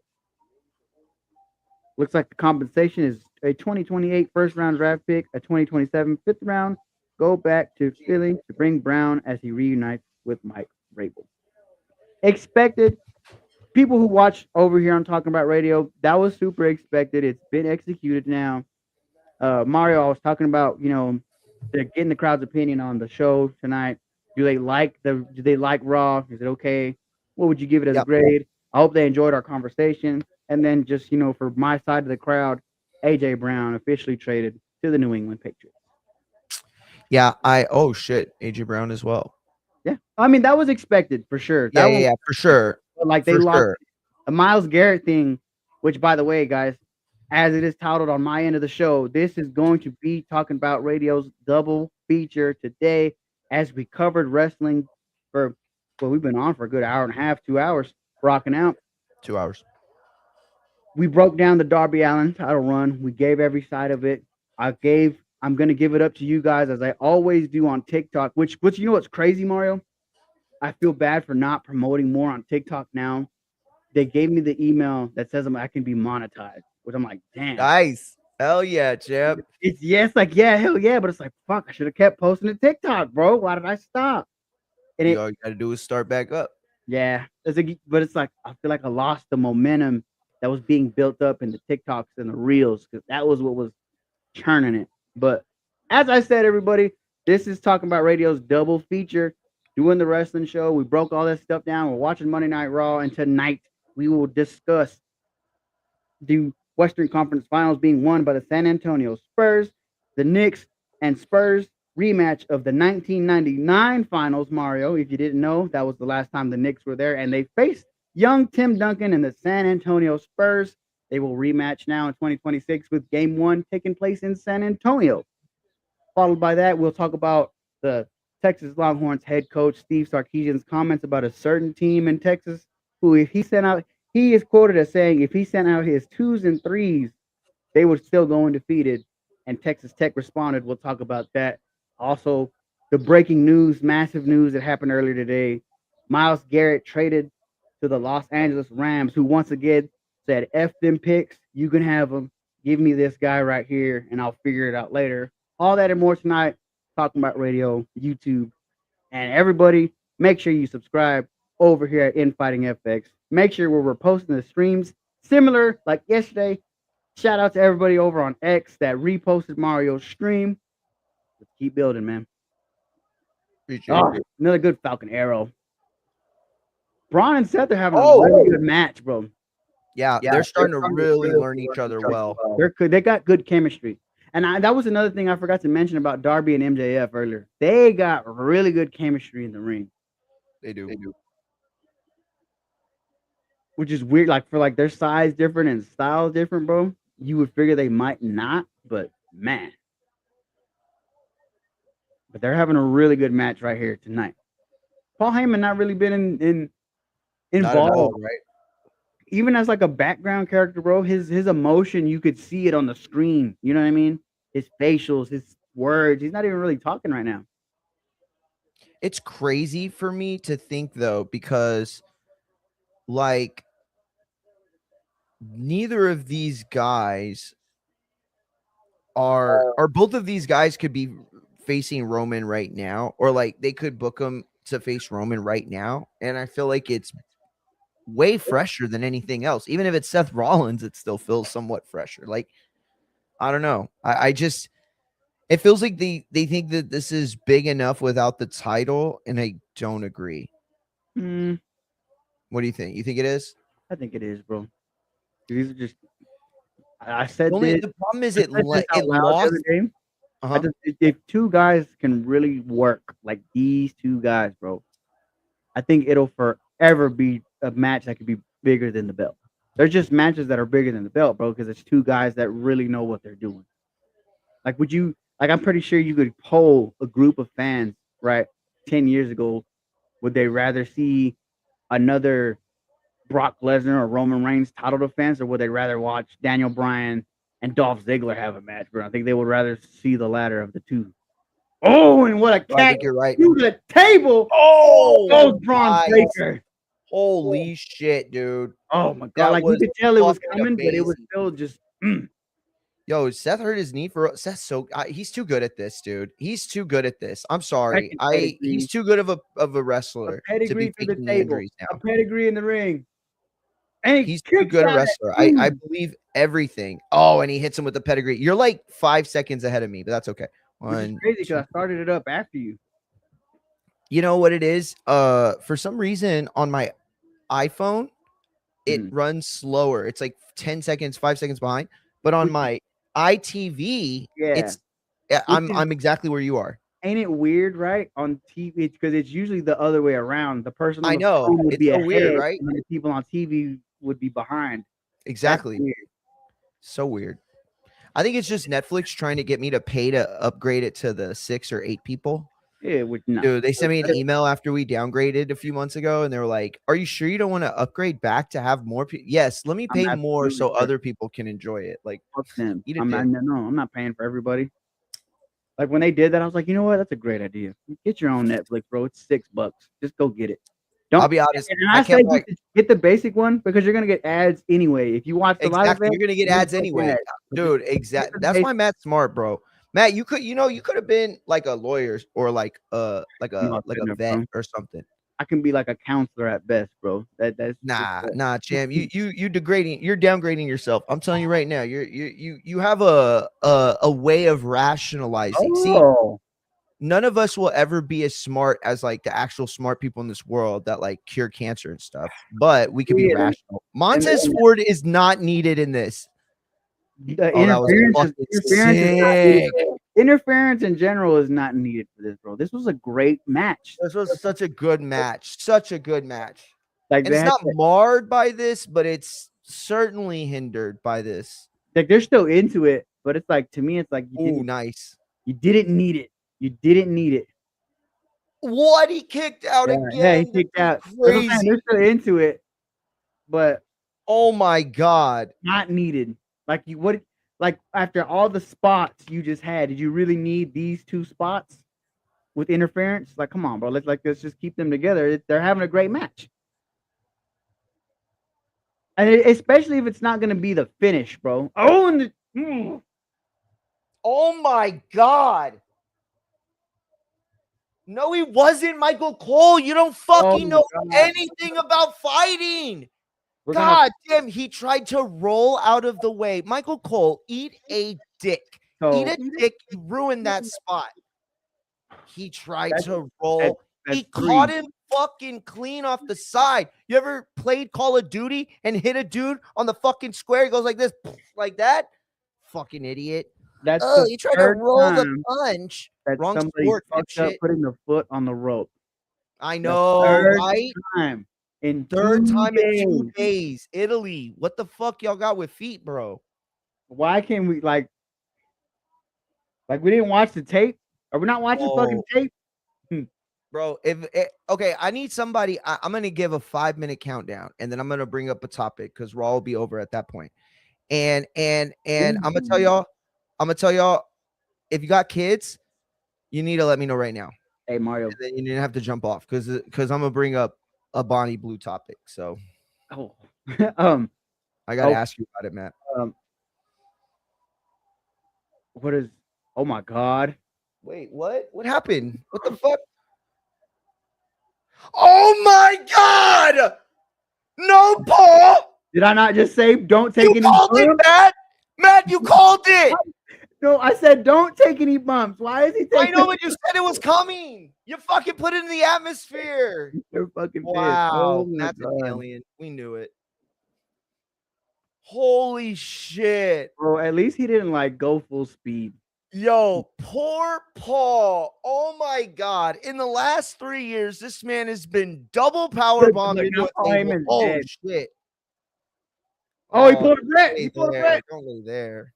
Don't lay there, He champ. pulled a Brett. He did pull the Brett. I was like, where is the belt? Oh my God! Oh, Wow. Oh my God. Bravo.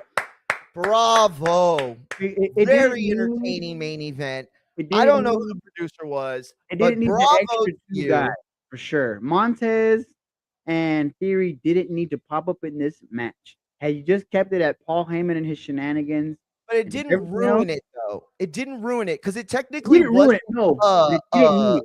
it wasn't a schmoz really, right? He No. neutralized him.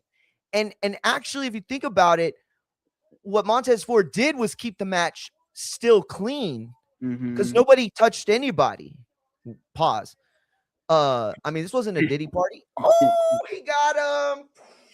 Hey, bro, but then to do Yeah, the like Brett swimwear. at the end, that's great. No, that was a great booking. I'll be honest, I wish it meant more, right? I feel like it doesn't, but I think this that's does. not no, This does stop enough. it. Hold on. Stop Let it. me You're- finish. I'm gonna- okay, Go Let me ahead. finish. Go ahead. This does enough to finish this off. If this is enough to put a pin in it, bro, for sure. Sure, it is technically. I think you're right, but I don't think it's over. And on top of that, I'm gonna Mhm. say this. Just the mere fact that the entire vision is hurt and the only one left is the worst of them makes it automatically less important. Like God defeated the vision, not Seth Rollins. If Paul Right. Heyman is hurt for real, God- bro, I God swear, defeated him. I swear to God, bro. If Paul Bro, Heyman is hurt for real, Bro, first of all, Paul is if he's not a performer of the year, I don't know who is at this point. yeah, bro, Yo, he's got Montez he's Ford on leap a was run. crazy. But That was nasty bro, work. that's probably the best main event Raw match in a long time. Very That's- long time. Yo, and this is what I'm saying. Like, think about this for a second. Of all the guys that we've just like elevated over the last several months to a year, Mhm. you got guys like Penta, Javon Evans, Obafemi, Braun Breaker. And it's like every time they take a step forward, they get smacked 2 steps back. You know what I mean? Like, it's like this was a great finish. No, It's just like, man, another one of these guys loses. Like, I don't even think it's that, bro. I think because now I think my mind is fixed, and this reassured me that Braun Breaker's ready. Because remember, we had that discussion earlier this year before injuries revealed anything. Did they see something in that day one match with CM Punk that let them know maybe not right now? But after seeing this main event with Seth Rollins, let's go ahead and pull that trigger, man. That match was fantastic. Good show from Braun Breaker and Seth Rollins today. absolutely, bro. Absolutely. That was Even in a loss, bro, I think he proved he's ready. I think now is the time for sure. Put Braun back in that conversation. how defeating would it be to just see them come back to like next Monday and open up Raw and like a whole other segment and then do like a tag match Montez Ford and Seth Rollins versus Austin Theory and Yeah. that's my like the That would be cloud. here. Yeah, exactly. Right. It was like if we started the Jacob Fatu thing And then we were like, hey, at the end of this, what if Jacob Fatu just gets his balls clipped? bro. And like he's just like, I acknowledge you, You know my what? tribal That's chief. how good that match was. I forgot about that until you just brought it up. Or is that Now- how bad that Now I'm segment pissed was? off all over again. Thanks a lot. That's exactly what's gonna happen.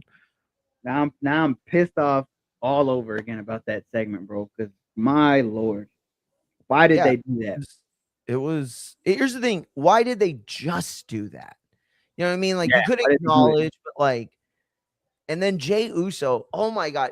I'm sorry. Jey Uso is the most cringe thing on TV today. I can't imagine name me another person, because he's like if they casted Carlton to be Will. You know what I mean? Like they were making Fresh Prince and they were like, hey, you know what? We're going to go ahead and fire Will Smith.